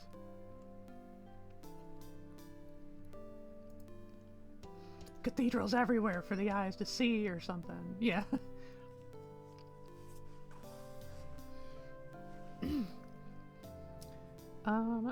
September 19th, 2006.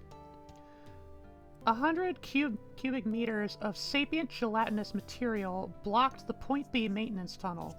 The mass vocalized to maintenance crews in French, repeating that it had transcended to the highest universe. Vocalizations continued as the gel was drained. February 3rd, 2007. Oh no! DC!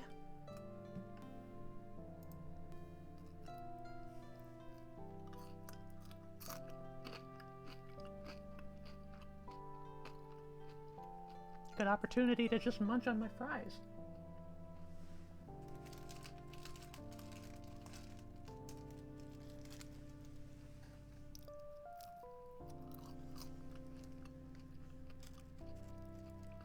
Internet's doing me dirty.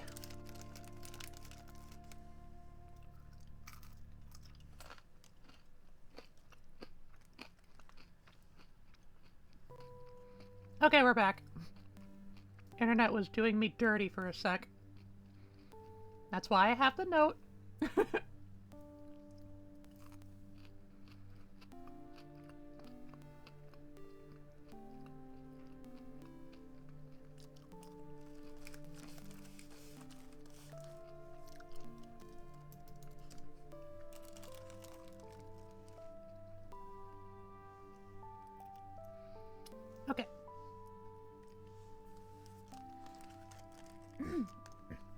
I anticipate that, you know, my mom and my little brother are probably going to be watching TV downstairs, and so there's probably going to be a little bit of,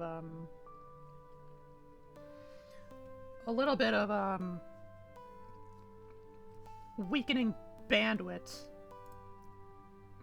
That's the best as I can describe it. A tighter strain on the internet. Anywho. February 3rd, 2007. Maintenance crew Dallet. Delay. Damn internet! Maintenance crew Dale had their submersible followed by a remotely operated underwater vehicle, or ROV, which stayed at a constant distance of 20 meters from the vessel. The Foundation seal was emblazoned on its side. Activity lasted for 2 hours until it vanished.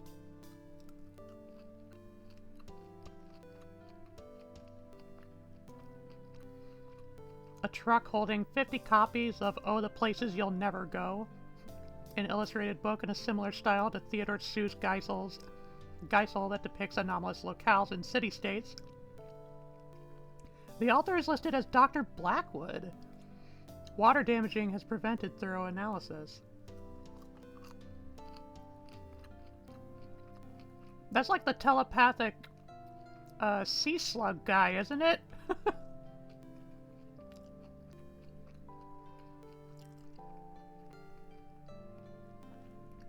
The solidified concept of inhaling. The material was visualized as a crystalline structure composed of disembodied human mouths, and it would absorb all gases or dispersed particles that contacted it. Maintenance crews found it blocking the D1 Elan vital energy funnel, absorbing the funnel's thermic energy supply. Neutralization was completed by breathing on the substance. Conceptual fragments in the vicinity corresponded to sinking, flailing, and drowning. 8 surveillance devices found in various areas of the Arete dimensional array. Each is equipped with underwater thrusters, claws to grip the surfaces, and camera equipment. Notable similarities to the construction of the ROV encountered on February 3rd, 2007 exist. Incident October 5th, 2008. The body of a 100-meter-long blue whale, Balaenoptera musculus, clogged the D1 funnel. A flag depicting a whale extended from the blowhole, and the cranium was found to contain a command center, where dead 3-meter-long blue whales were positioned at computer terminals. The craniums of these whales contained further command centers with smaller whales.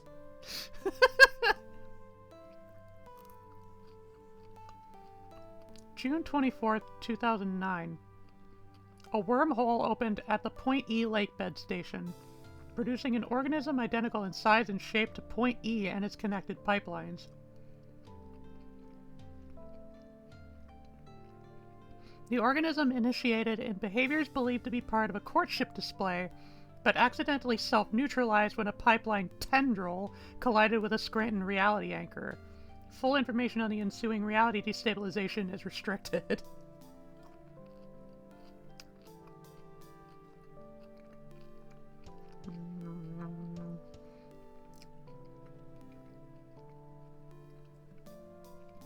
March 11th, 2010. Sensors detected a burst of thermic particles near the Point A lakebed station.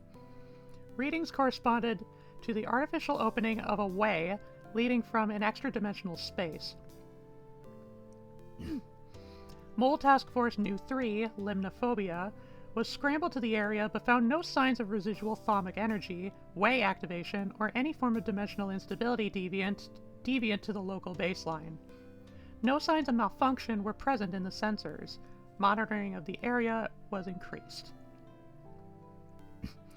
A sealed metal container marked with "Warning, food waste inside, dispose at once." All container contents were Allison Eckert class Allison Eckert hazards and had to be jettisoned into dimension AE 9870 to prevent Allison Eckert dispersal through Lake Ontario. How much a large quantity of Alison Eckhart's could be stored in the container without suffocation occurring is unclear.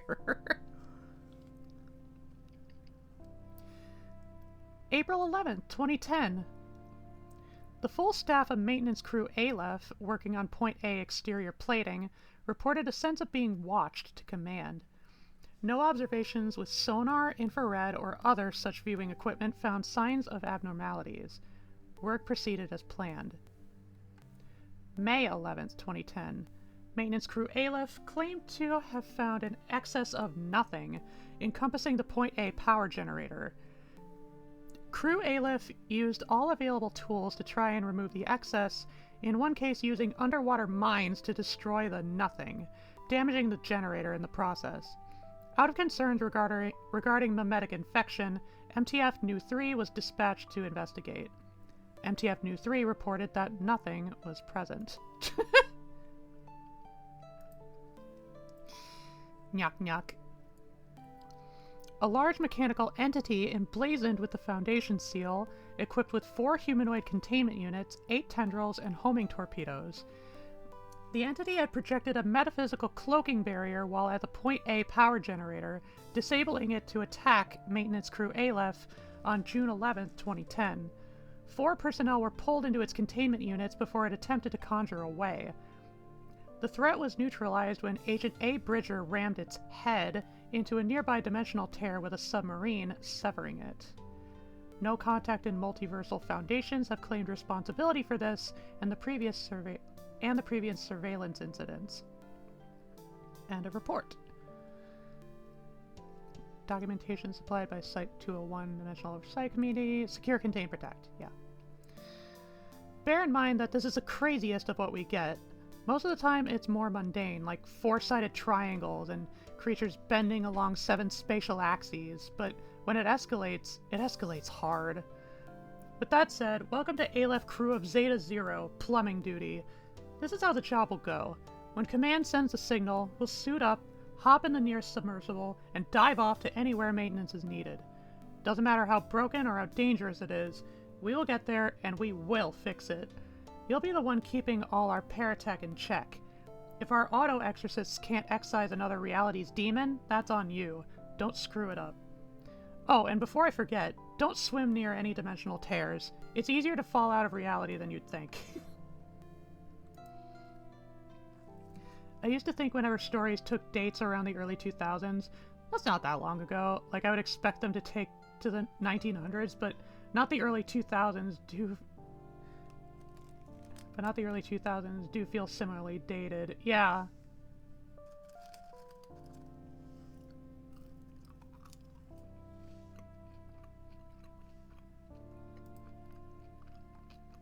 Okay.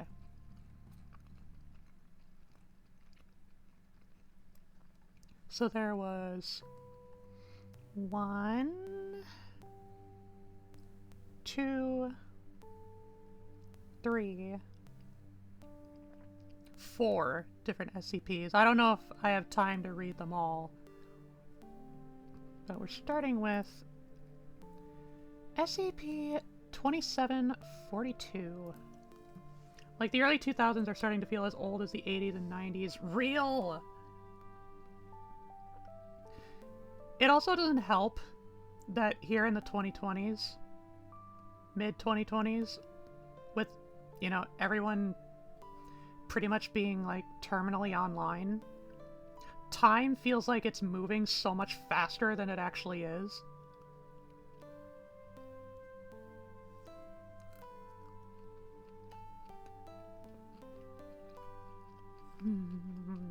Fries. It feels fast, but also inconsequential. Yeah.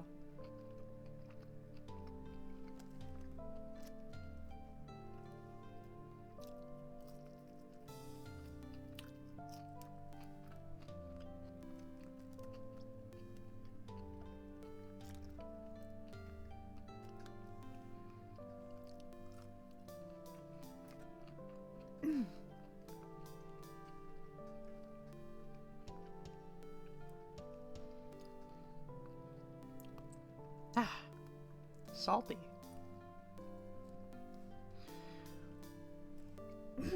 Okay. SCP-2742.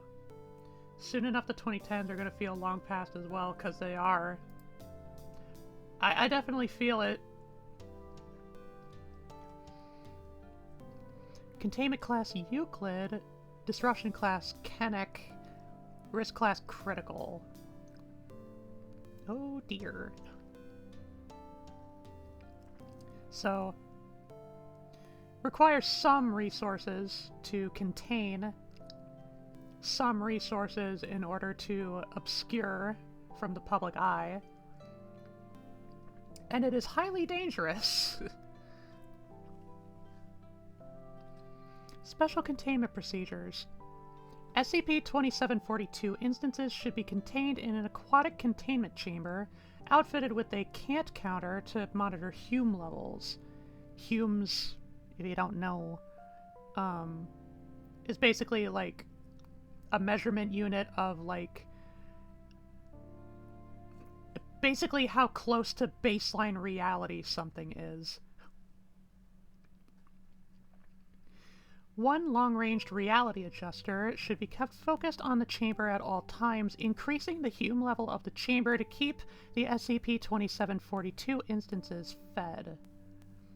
A modified Scranton reality anchor that utilizes intradimensional rift devices to cause Hume changes outside of their range in multiple locations. I was about to say, starting to feel like Sinai. Yeah.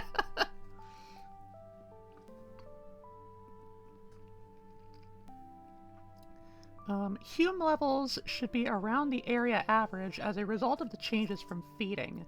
The LRRA should be checked for maintenance on a weekly basis to ensure optimal Hume levels are kept. If any changes in Hume levels are detected, level 42742 personnel should be notified immediately. Any new SCP-2742 instances should either be transferred to containment sites or used in experiments as secure testing facilities. In the event of a containment breach or the discovery of instances, an LRRA should be focused on any aquatic location away from civilians and increase the location's Hume level. Once the instances arrive at the location, a task force will be deployed for containment. If a 2742 Vardia event occurs, the area of the event should be quarantined for as long as necessary. Following the end of the event, the area should be assessed for any remaining anomalies and personnel should be interviewed. Any remains of an SCP-2742-1 instance should be collected and studied.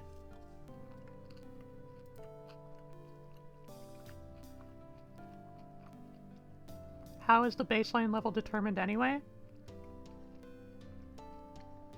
Well, it really only matters, you know, for a setting like the SCP universe, where you're constantly up against, like, you know, the anomalous and literal reality benders, changing, like, the laws of physics, history,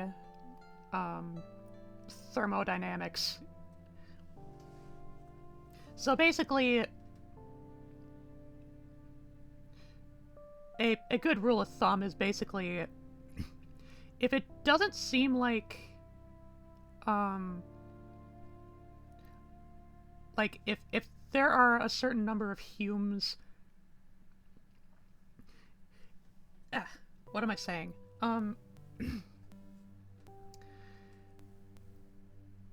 You know, the amount of Humes that constitute baseline reality is basically as close to how we would expect conventional reality to work as possible.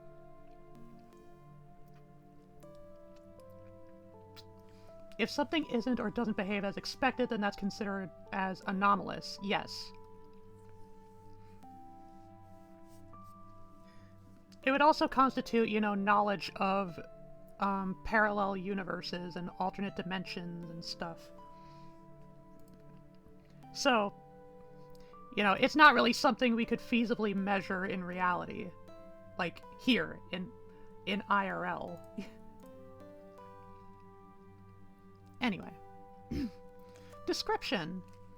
SCP-2742 is a species of anomalous aquatic animals resembling anguilliforms in body shape. SCP-2742 instances have 1.5 meter long trilaterally symmetric bodies. So, like, if you think about how bilateral symmetry, right? Where it's like both halves of our bodies are mirrored instances of each other.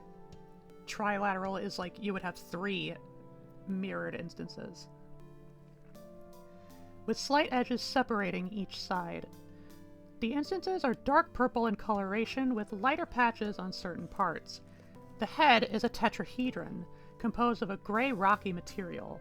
Extending from each edge on the base are frills resembling the gills of Ambystoma mexicanum, likely used in feeding or as a sensory organ. Each side of the body has a row of 3 bioluminescent sacs, which rapidly flash random colors. SCP-2742 instances do not have blood or any similar substance. Instances reproduce asexually, transforming a sac on their body into a new instance. A single instance may reproduce up to 9 times as the sacs do not regenerate. Additional information on anatomy can be found in Document 2742 Bio. To be fair, there's a lot of real anomalies IRL too. Yeah. So beyond baseline, indeed. And they're not consistent and analyzable as SCPs, yeah. It's like, if they're not breaking, you know, physics or, like, any known laws of nature, like, then we can assume readily that, they are not anomalous. The entities are chylivores, consuming the strength of reality for sustenance. That's pretty high concept. Presumed to be done through the intake of descans, a theorized particle that determines humes. The particles would go through microscope pores in the head and into an organ, which turns it into chemicals through an unknown process.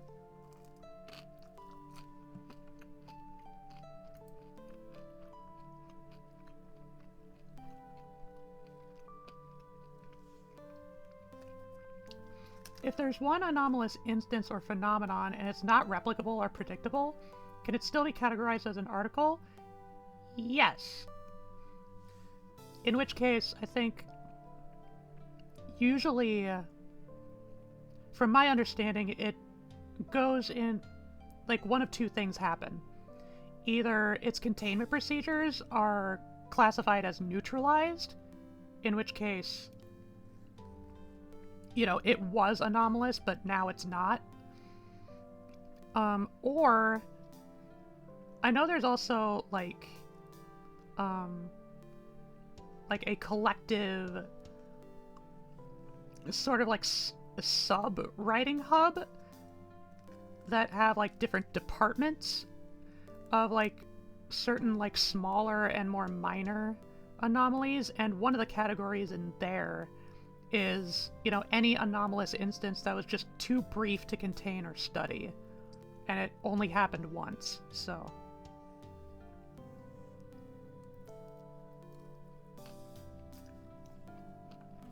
Oh, I'm starting to drop connectivity. Never mind.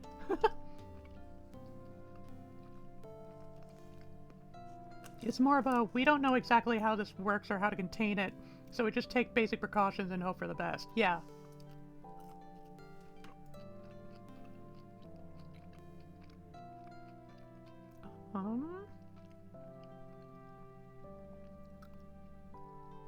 Okay, I read the 3rd footnote. This is seen as a decrease in Hume levels, a measure of the integrity of reality, which determines how difficult it is to modify or bend. Yeah. Hume levels within a 15-meter spherical region around the head of an instance. As more instances enter a single region, the decrease will become more severe. Once 7 are present, any additional instances will begin to die from starvation. As a result, SCP-2742 are rarely seen in groups, though they can form schools. Instances also move between locations frequently, suggesting that staying in one area can also lead to starvation. Effects of the Hume decrease include a region of visual distortions in the area, normally resembling those caused by heat waves. Sounds also undergo various distortions. A sense of unease is often reported from subjects, sometimes escalating to terror. There is also a higher chance of non-anomalous subjects becoming reality benders for the duration of the decrease.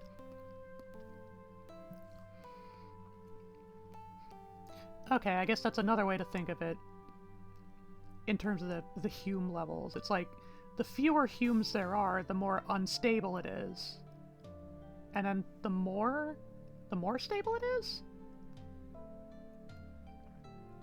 Eh. That's a shot in the dark. In most subjects, this is done unintentionally, often stemming from changes in perception being applied to the area.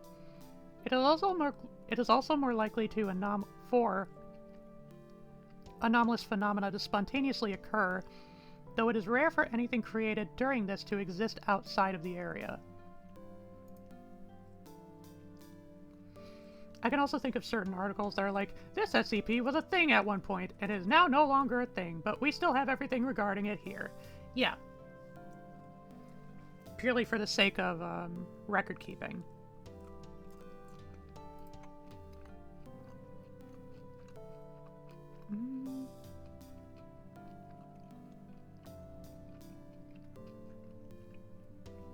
When an SCP-2742 instance dies, either from starvation or other means, the bioluminescent sacs will burst and stop glowing. There is a chance that a 2742 Vardia event will occur, which entails a temporary restructuring of reality in a spherical region. The event has an approximate radius of 30 meters. An outside view of the event shows the area as repeatedly bending and twisting, though no such phenomena are described by those entering or inside it. What happens in an event varies, though hallucinations and appearances of anomalous entities are common.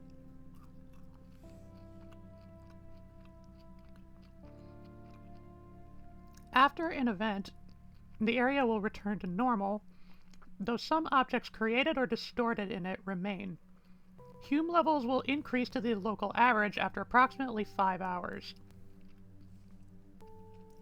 No casualties have occurred from these events. The remains of the SCP-2742 instance are typically heavily damaged on recovery. The remains do not appear to decay.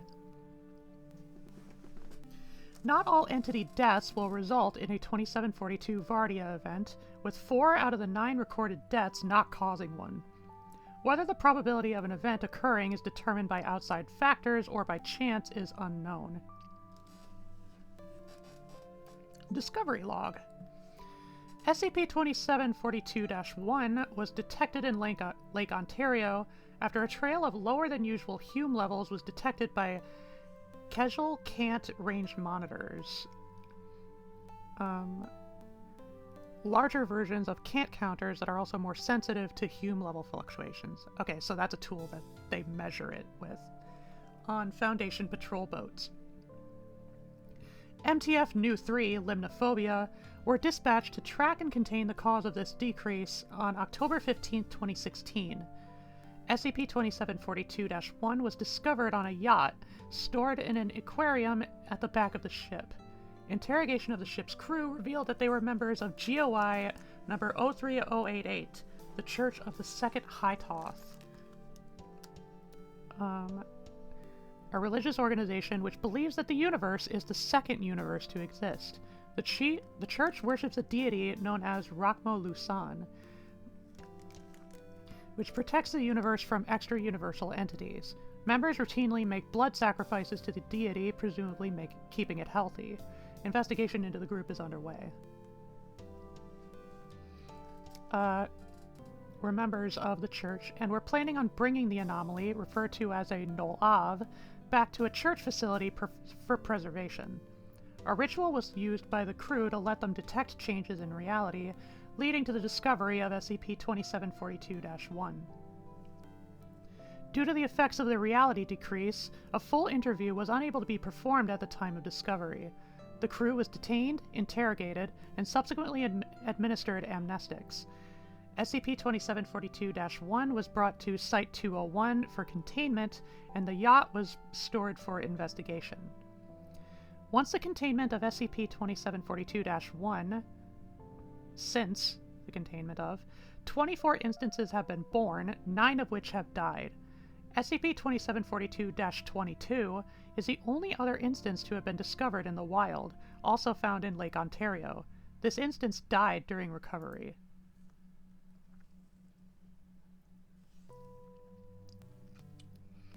The SCP universe has had like 100 different reality restructuring events. Yeah. Which is why it doesn't have a singular canon. Didn't they have ways of maintaining knowledge of if reality was changed? I mean, it seems like if they have tools to be able to measure, you know, the stability of reality, they would probably have similar tools for that too. There would definitely be like, there might be like some thaumial SCPs or anomalies that might help them retain knowledge of such events, or through such events. Anyway. Addendum 1, 2742 Vardia Event Log. Event 1, October 19th, 2016, location Site-201, instance -8, cause of death, starvation. A purple silhouette of an elongated SCP-2742 instance, designated -E1, begins moving through the area, carving holes in walls and personnel it would pass through. The walls become gray in color as an object described as a three-sphere manifests. The silhouette passes into the three-sphere, causing a ripple effect on its surface. The object remains until the end of the event. Other personnel report seeing hallways flooded with a liquid appearing as visual static, which had no mass to it. Identified as such based upon personal recounts and research into higher dimensional objects. Recovered items: a standard issue Foundation water bottle containing a gray liquid, composed primarily of carbon.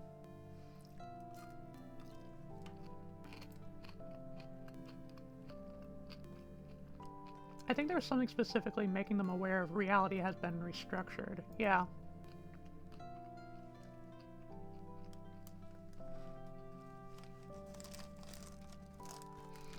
Event 2, November 2nd, 2016, Site-201-9, cause of death, starvation.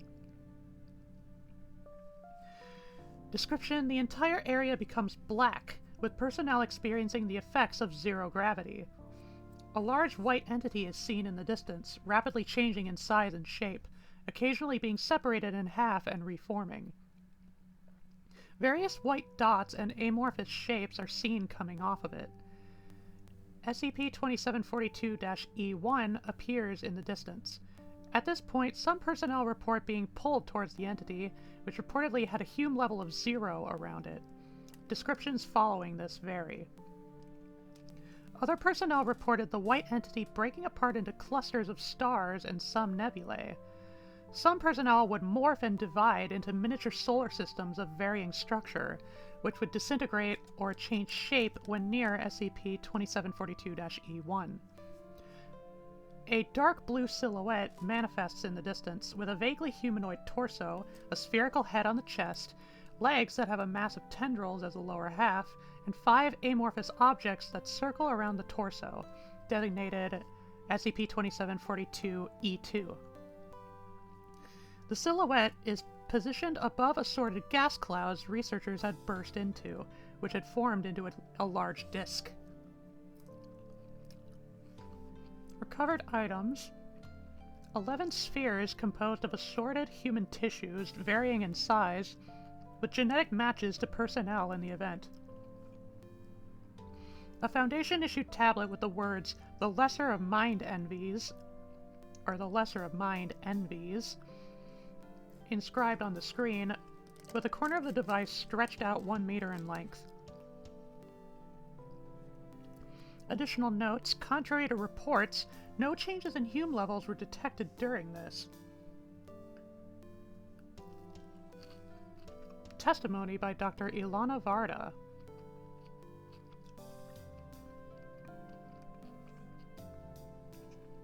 I spent a good time while tumbling around through that boring void.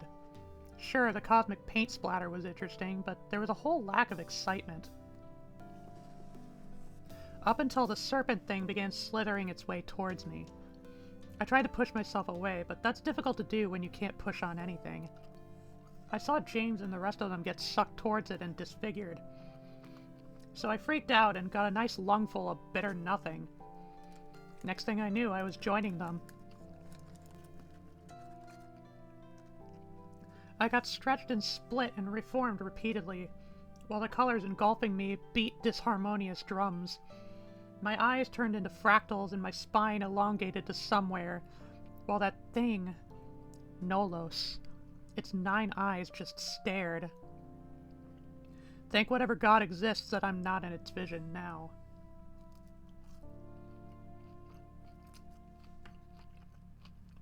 We're getting very cosmic here. Sure is some humidity. Nya, nya, nya, nya.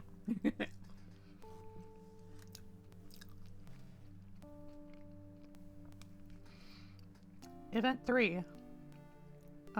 November 10th, 2016. Testing Facility 31.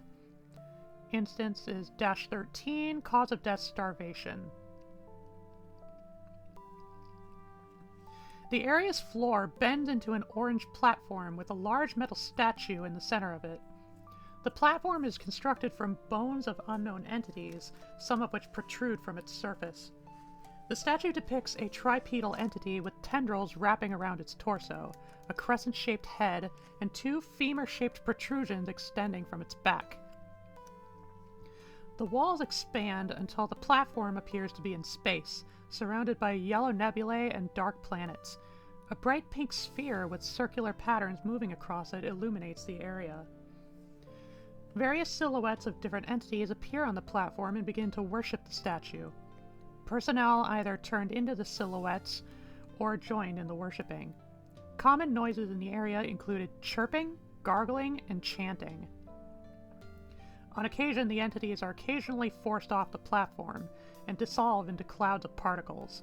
One researcher stated that they saw the entity SCP-2742-E2 floating overhead. Recovered items: the statue, which bears an inscription in Orthothan that says, "All praise the Year Lord of All Mind," a liquid composed of water, carbon, and sulfur. Formerly the corpse of a quadrilaterally symmetric organism, which resembled Dendrobates tinctorius.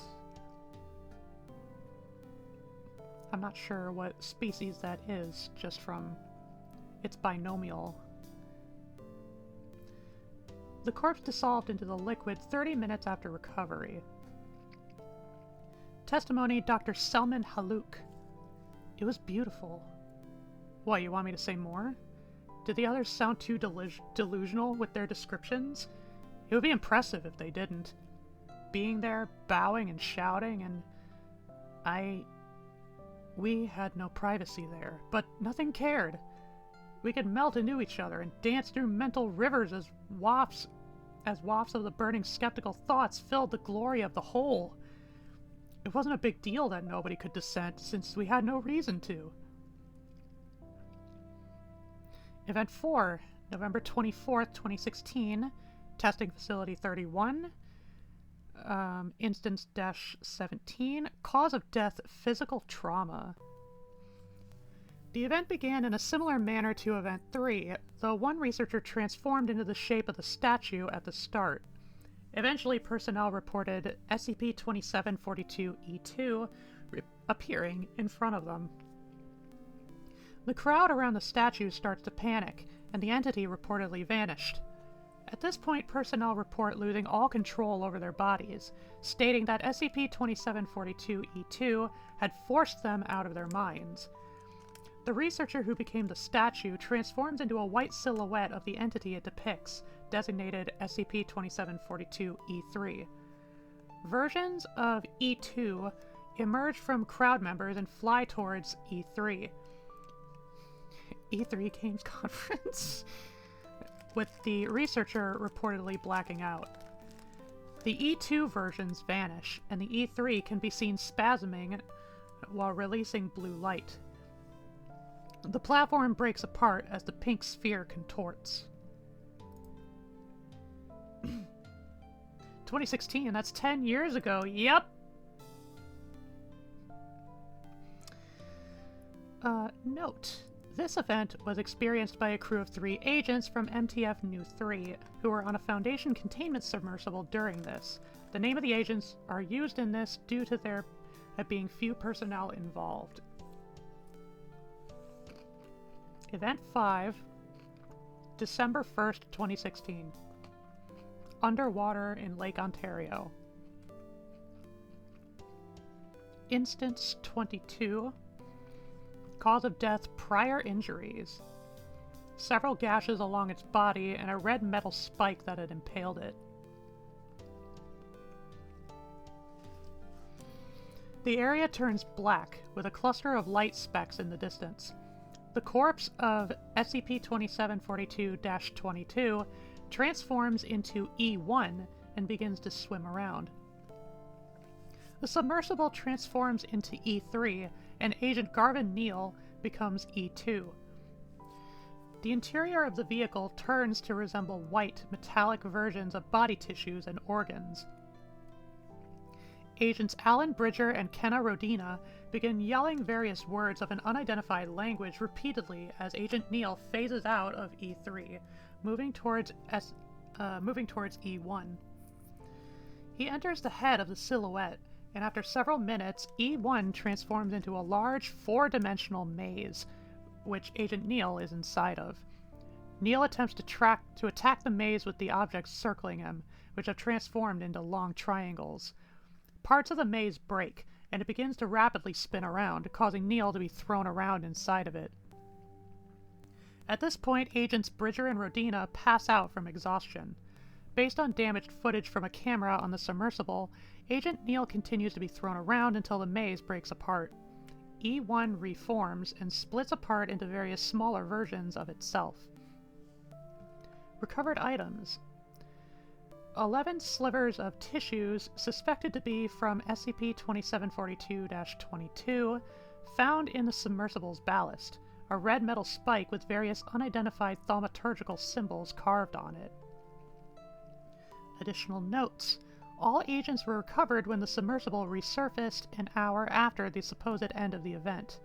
Agent Neal is currently undergoing medical and psychological treatment after being found unresponsive and unaware of recovery agents while repeatedly tapping his fingers. The corpse of SCP-2742 is presumed to have been eviscerated during the event. As psychological issues are now known to result from 2742 Vardia events, all upcoming experiments involving SCP-2742 at Testing Facility 31 have been cancelled. Instances stored at the facility are being transported to nearby sites. Testimony Agent Alan Bridger. Rodina and I couldn't talk to each other, but we knew we were going through the same hell. We weren't just compelled to chant about whatever it was. We were being forced to. Something was actively pushing and prying at my thoughts, scraping something that made us speak. Even when I thumped onto the floor, I kept feeling it hold onto and reach through my brain and every place it shouldn't. Last I remember, it just Last I remember it just frantically carving for a while before it stopped. Dun dun dun!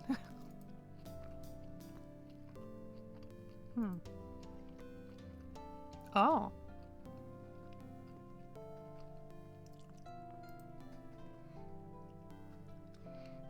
Of course we thought of the same E3. Yeah. I thought of E.T. when you said E2. Dramatic fry pause. Event 6. On January 18th, 2017, in Area 12, which leads to another SCP. Instance unknown, cause of death none. The area becomes black and all walls melt into the floor, with a white 3-sphere manifesting after. Various red cracks appear along this 3-sphere and it bursts after a minute, ejecting a gray silhouette of an SCP-2742 instance out of it. The silhouette floats through the area until a second 3-sphere forms, which it enters.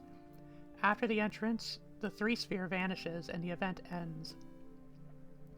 Recovered items: a 4-meter-tall mask composed of skin tissues from SCP-2742 instances, resembling E1 in shape, with tendrils anchoring to the ground, and 1 liter of SCP-874 in the instance containment chamber.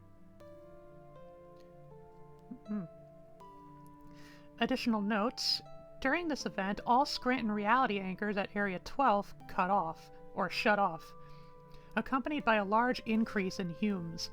Multiple hallways leading to the SCP-2742 containment chamber had also collapsed, injuring 5 researchers. Security footage of the containment chamber immediately prior to the event showed no signs of any instance deaths, suggesting that a 2742 Vardia event can occur at any time. Containment procedures are being reassessed by the Secure Containment Board to ensure proper containment of SCP-2742 instances.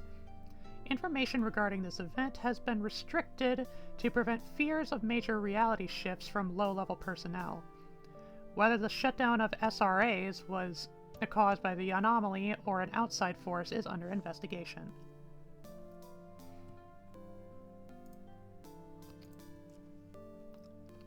GOI document. Nom nom nom.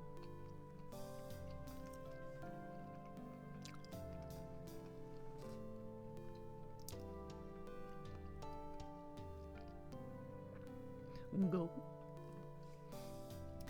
The following is a document recovered by Agent Marth Karen from an Ortothan church in Jena, Germany. That kind of rolls off the tongue. Jena, Germany. A word used to refer to things related to GOI 03088, along with the name of the language spoken by church members. Okay.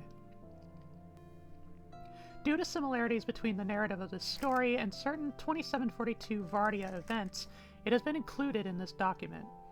All text has been translated from Ortothan to English. Notice to readers: the story involves events that occurred during the first Hytoth. It is likely that certain details in the story have been modified since it was first told, due to the age of the story and the events it concerns. Readers should not consider information in this to be completely accurate. Any questions regarding this, along with any additional information on the story, should be brought to any church scholar. May the Holy Fourth forever protect us. Eve Scholar Diana Olivier, Branch of History. Raval the Bodiless! It was the 4th Aeon of the Hytoth. The lesser deities combated and slaughtered for measly chunks of territory in the recesses of the universe, as the almighty Vise Gods ruled across the galactic planes. After the despair that was the first turmoil, all was at rest. Uraval, the deity of Uzrok Mind, gazed up at the sparkling plains with fear and animosity. The Vise Gods should not have so much power, nor should they have such massive kingdoms, nor should they exist. He knew that it was an impossibility to level them in their realms, even with great effort. The chasms of Urval's mind twisted and bent as a plan was formulated to erase it all. As blood marred the constellations and the last galactic arm dispersed, the idea was completed. He left the shattered galaxy of You and flew towards the empire of the Thought Conglomerate, ruled by Visi-Mind Erjo. Great swaths of yellow nebulae, galaxies, and gray harvested stars circled on the outskirts of the unimaginable psychic core. The swarming, bodiless telepaths released a pink glow as they labored for the Visi-Mind's will. The trillion followers bowed and praised their lord, their free will lost centuries ago, dedicating their existences to the worship of her. They danced upon stellar warnings constructed from the remains of those that lived before, the insubordinate ones. I DC'd!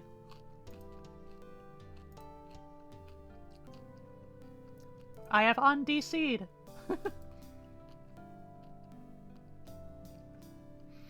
Urval knew of the potential of their minds and used his power to exploit it.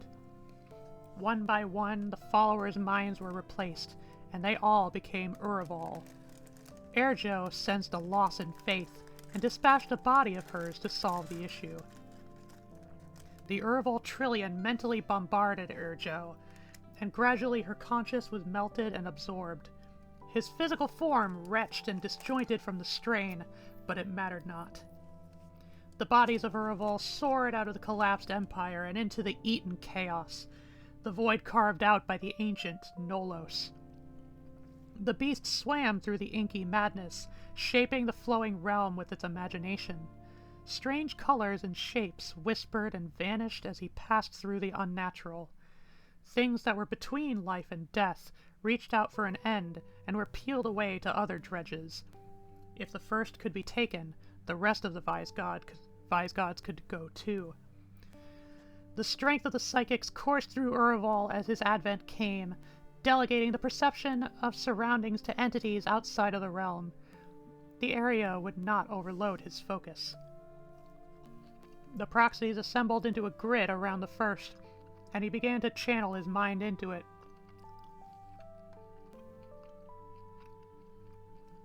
Wave after wave of mental slices tore through the psychic barriers surrounding its brain, yet the beast only waited. After a seemingly timeless century passed, a gap had been carved into the barrier, and Urval lunged into the depths that awaited him. What was learned and witnessed within the thing will remain unknown. On the day of the entrance, a scream rang out through the denizens of the universe in all of its dimensions. The secrets that were uncovered trapped and buffeted Urval, the alien unknowns encompassing him. It could not be incorporated into himself or controlled, though it had begun to do so to him. He fought for sanity, but it was futile. As he lashed out in fright, Nolos convulsed and tore itself into many children, ejecting them as far as the nameless creator can perceive. Urval lost the grip on his bodies, and the trillions of them collapsed, transformed into unconscious husks. The persuasive warmth of the psychic core faded. And the Empire released its last echoes. The consumed realms were a colorful chaos no more. With vast lands relinquished from their prior owners, the second turmoil began, and peace became a forgotten concept. Urval lost the ability to permanently connect to any corporeal form in his madness, forced into the role of a psychic nomad. The mind continues to roam across the Hytoth, drifting from being to being in search of a body to claim as his. If one feels an unknown presence carve at you, briefly tugging on the strings and filaments of your mind as alien ideas spill forth, Urval the Bodiless has gone through you. Cool.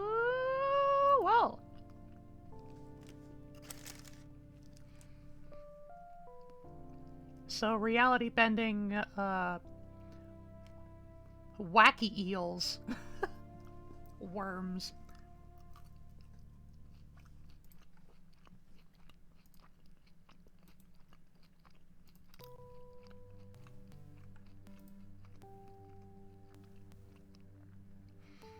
I think I'm gonna read one more, and then I'm gonna call it a night.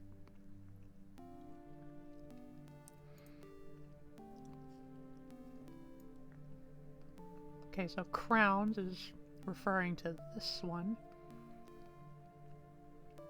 It's not that long, but I might still wrap up anyway. I'm hungry.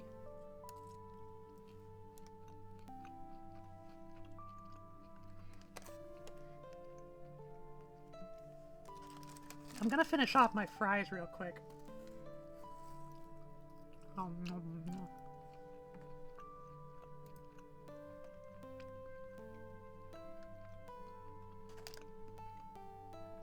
Nom nom.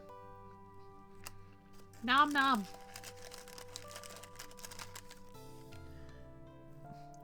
Crunch munch scrunch.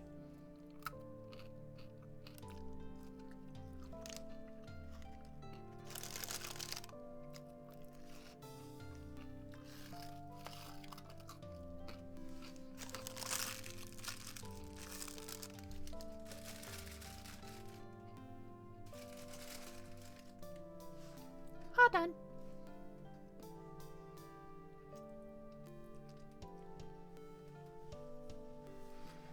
Nice and salty, his finger looking good.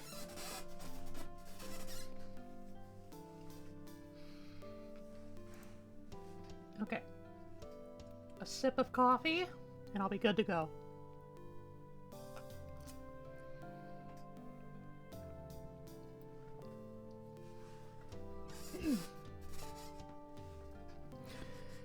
SCP-4377. Object Class Keter. Special Containment Procedures. SCP-4377 is currently uncontained.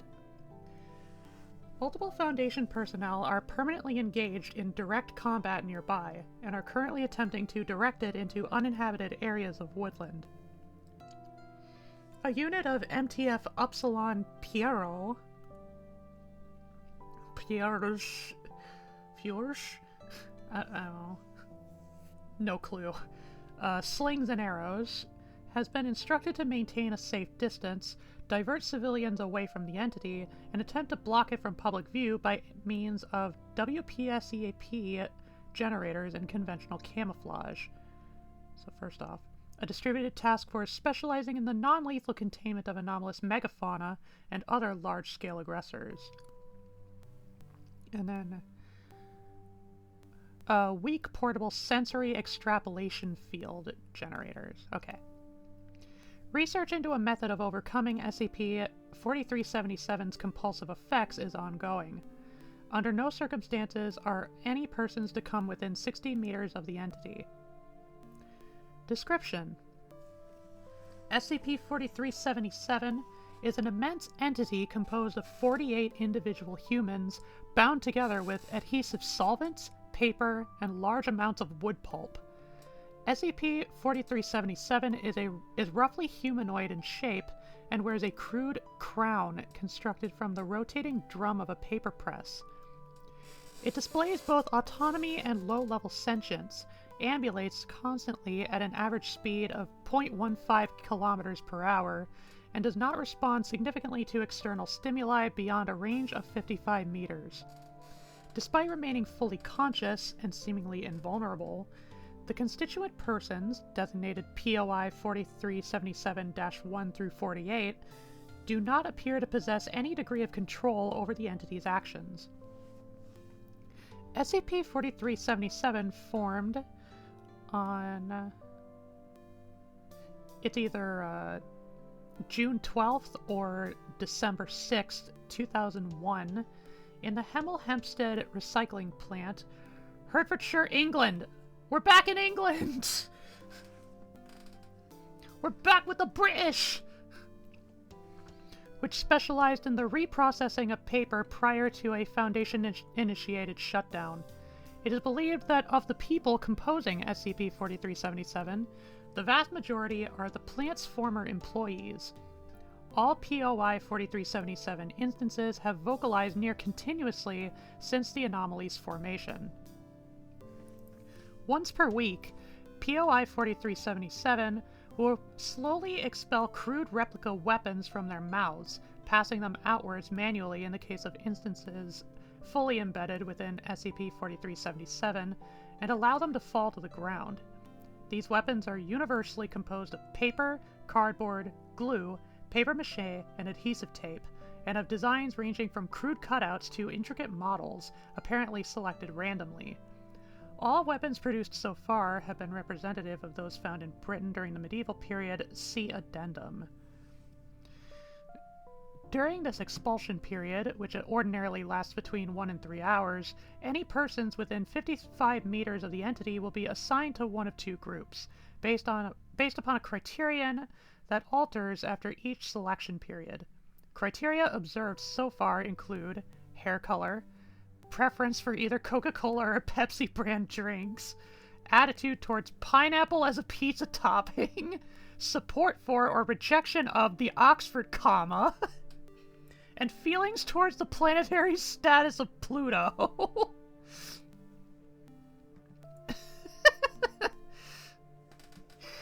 Each criterion is selected so as to provide approximately equal numbers of people in each group.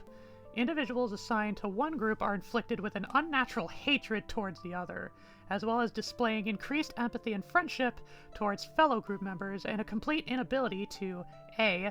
use any form of conventional, i.e. potentially harmful weaponry, or B. move more than 50 meters away from SCP-4377. The net result of this process is that both groups will continuously engage in combat with one another, unable to do serious harm beyond paper cuts and bruises, which are both inflicted with abnormal ease and heal unusually rapidly. SCP-4377 seems to take pleasure in observing this conflict, and has been observed turning to face areas of activity, making soft, high-pitched vocalizations, and clapping its arms together repeatedly when an injury occurs. The exact method by which SCP-4377 does this is unknown, but its field of vision appears to extend from its facial region. The conflict has progressed uninterrupted since the entity's creation. Addendum. Okay, so it is it's semi-American. On April 20th, 2008, during a lull of activity, SCP-4377 became unusually frustrated and proceeded to stamp its feet repeatedly, bend over to observe those around it, and quietly roar. POI 4377 instances then began to expel several replica slings, pikes, and cannons alongside the standard array of weaponry. Since this event, the potential destructive capacity of weapons produced by SCP-4377 has been gradually increasing, and the ferocity of the surrounding combat has been escalating continuously. Cardboard firearms capable of producing high-velocity paper balls became part of the normal production around 2013, and in May 2019, POI 4377-2 orally expelled an entire 1-to-1 scale model of a World War II era Spitfire over the course of 3 days. The model, designated AO 4377-192, was capable of levitating up to 5 meters above the ground and firing multiple cardboard pellets in rapid succession. It was piloted by Agent Marquez, self-appointed leader of their group, for 3 months before being destroyed by heavy rainfall. Based on the rate of escalation thus far, involved individuals are expected to approach current levels of technological advancement around 2025. The likelihood of either side acquiring pseudo-nuclear capabilities, and the effect that said capabilities would have on both the localized conflict and global geopolitics, is unknown.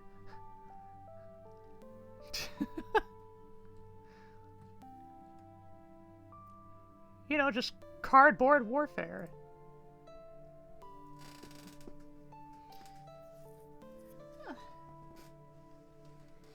Okay. That was certainly a a bit of a trek.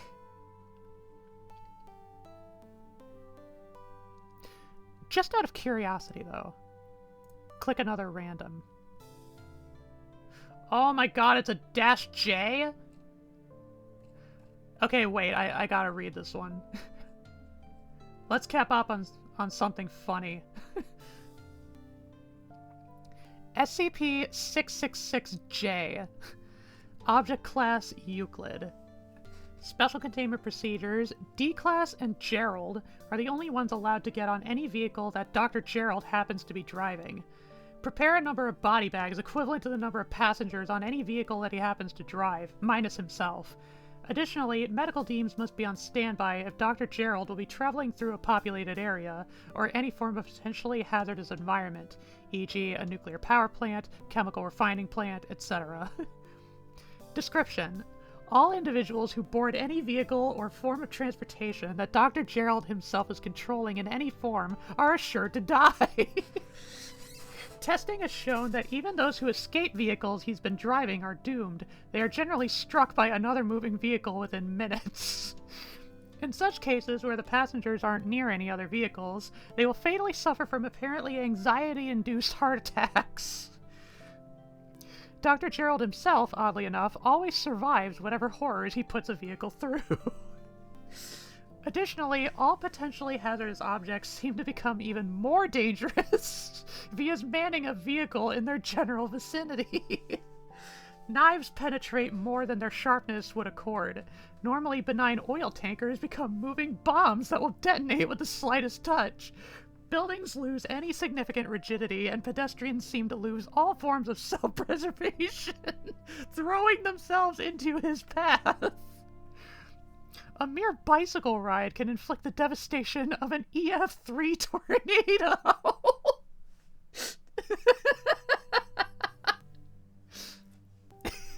Addendum 6661. Dr. Gerald is never to come within 25 meters of SCP-462. It says I read this one. Is this the one I'm thinking it is? Yes! Yes, it's the... Wait, no. Okay, no, it's a car. Never mind. I was thinking of the Daredevil bicycle. Addendum 6662. Plans are being made to construct a vehicle which can contain SCP-682 long enough for Dr. Gerald to actually drive it.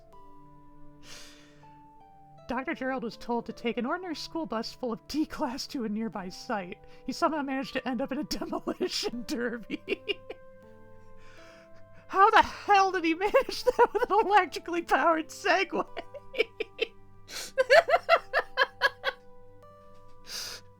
The result of Dr. Gerald driving through the town of Redacted on a moped.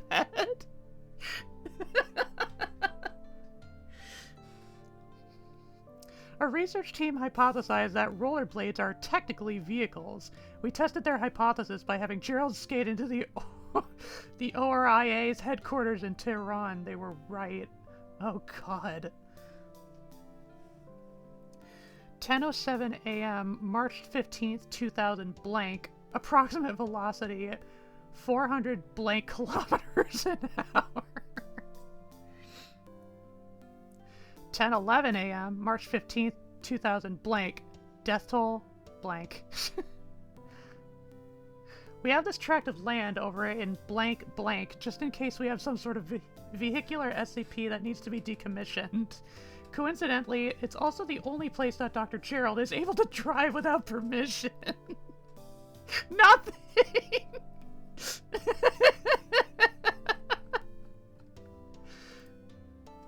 I fucking love it.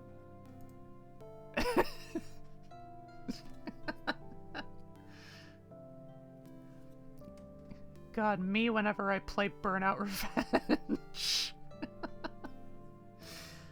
Okay. Oh, that was a good one. Okay. With that... Yeah, let's call it a night. I wanna stuff my face right into this Butterburger. It was one that was only available for a limited time, too. from their menu. It was like a Colby Jack something burger. So now, the only responsibility I have now is to pick a raid target. Dum-dum. Let me take a look-see here.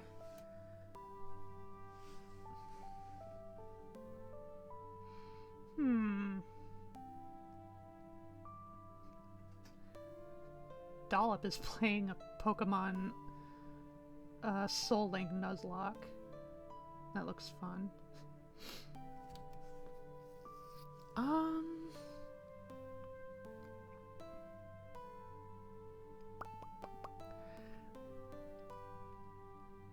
Whoomst. Who? Maybe.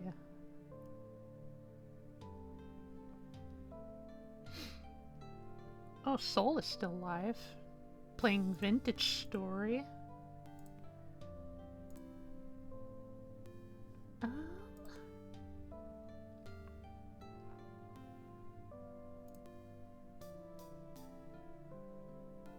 Come on, Twitch, load! I know I'm straining the internet enough as it is, but... that.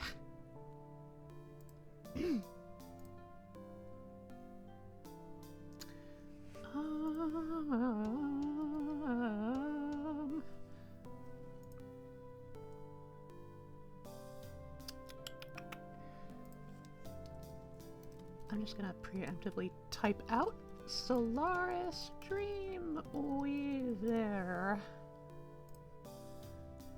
Maybe I should refresh the page, see if that helps.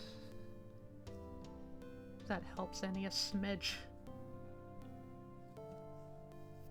If anything, it made it worse. Go fig. Oh. Are we getting there?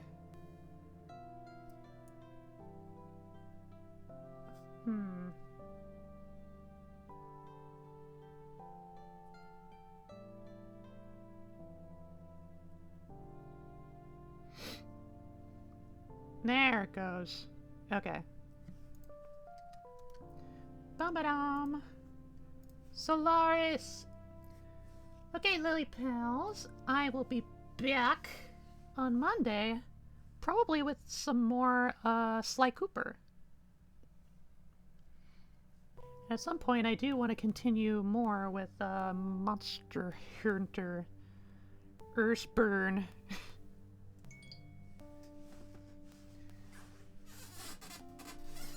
Oh, it's getting chilly in my room. I had to open the window because it was actually getting warm. Now it's the opposite. I gotta do that real quick. Also to make sure my burger doesn't cool down too quickly. Well, thanks everybody for hanging out with me. In spite of all technical difficulties, like usual.